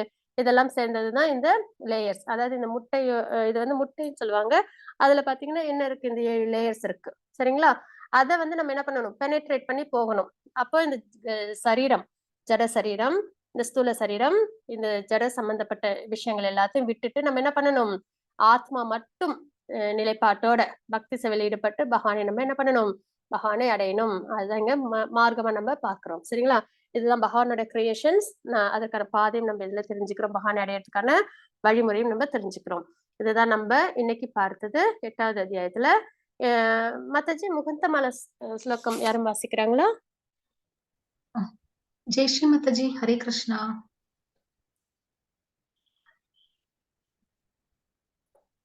ஹரே கிருஷ்ணா மாதாஜி. மாதாஜி யாரும் இல்ல, நான் வாசிக்கிறேன் மாதாஜி. அவசியம் மாதாஜி. கிருஷ்ண பீதிய பத பங்கஜ பஞ்சராந்த மத்யைவ மே விசது மானச ராஜஹம்ச பிராண பிராயாண சமயே கபவாத பித்தை கண்டா வரோதன விதௌ ஸ்மரணம் குதஸ்தே. Hare Krishna Mataji. Hare Krishna Mataji. Thank you so much. Hare Krishna. மரணம் ஏற்படும் சமயத்தில் உன் திருவடிகளையே சிந்தனை செய்கின்றேன் என்று சொன்ன ஆழ்வாருக்கு ஒரு சந்தேகம் வந்தது. கபம், வாதம், பித்தம் இவைகள் எல்லாம் நெஞ்சை நெருக்கி குரலை ஒடுக்கி மனத்தை தடுமாறும்படி செய்து விட்டால், மரணம் ஏற்படும் சமயத்தில் ஸ்ரீ கிருஷ்ணரை நினைக்காமல் தடுத்து விட்டால் என்ன செய்வது? அதாவது மரணம் ஏற்படும் போது என்னென்ன விஷயங்கள்லாம் ஏற்படும்ன்றது ஆழ்வார்கள் வந்து ரொம்பவே, அதாவது ஒரு 10 பாசுரங்கள் பெரியாழ்வார் பாடியிருப்பாங்க. மரண நேரத்துல எப்படிலாம் உபாதைகள் இருக்கும் அப்படின்றது. அதாவது நெஞ்ச வந்து அடைக்குங்களாம், வாதம், பித்தம், கபம் இதெல்லாமும் அதிகமா இருக்குங்களாம் அப்படின்ற மாதிரி விஷயங்கள்லாம் இருக்கு. அதனால வந்து அந்த மாதிரி எல்லாம் இருக்கும்போது அவ்வளவு சிரமத்துக்கு நடுவுல பகவானே உன்னோட நாமத்தை நான் உச்சரிக்காம விட்டுட்டா என்ன செய்யறது? ஏன்னா பகவான் நாமத்தை உச்சரிச்சாதான் நம்ம பகவானை அடைய முடியும் இல்லைங்களா, பகவானை நினைவுல எடுத்துட்டு வரணும் என்பது. அப்ப இவ்வளவு கஷ்டங்களுக்கு நடுவுல விட்டுட்டா என்ன பண்றது அப்படின்னும் போது அப்போதைக்கு இப்போதே சொல்லி வைத்தேன் அப்படின்றத ஆழ்வார் வந்து குறிப்பிட்டிருப்பாங்க. அப்போ நான் வந்து தொண்டடிப்படையாளர் சொல்லியிருப்பாங்க, நான் வந்து மரண காலத்துல சொல்றதுக்கு எனக்கு தெரியுதோ தெரியலையோ, அதனால நானு இப்பயே சொல்லி வைக்கிறேன். அதுதான் பயிற்சி. நம்ம எப்பயுமே என்ன பண்ணணும், பக்தியில நம்மள பயிற்சி பண்ணிக்கிட்டே இருக்கணும். அப்பதான் அது நம்மளுக்கு கடைசி நேரத்துல நல்லபடியா நினைவுல வரும். அப்படி வரலைனாலும் பகவான் நமக்கு கண்டிப்பா நினைவுல கொண்டு வருவாங்க அப்படின்ற நம்ம இங்க தெரிஞ்சுக்கிறோம். சரிங்களா? இதுதான் நம்ம 8வது அத்தியாயத்துல கிருஷ்ணரை அடைதல் அப்படின்ற அத்தியாயத்துல நம்ம பார்த்தது. இதோட நம்ம இன்னைக்கான அத்தியாயத்தை நம்ம முடிக்கிறோம். மறுபடியும் நாளைக்கு 9வது அத்தியாயத்துல நம்ம எல்லாரும் பார்க்கலாம்.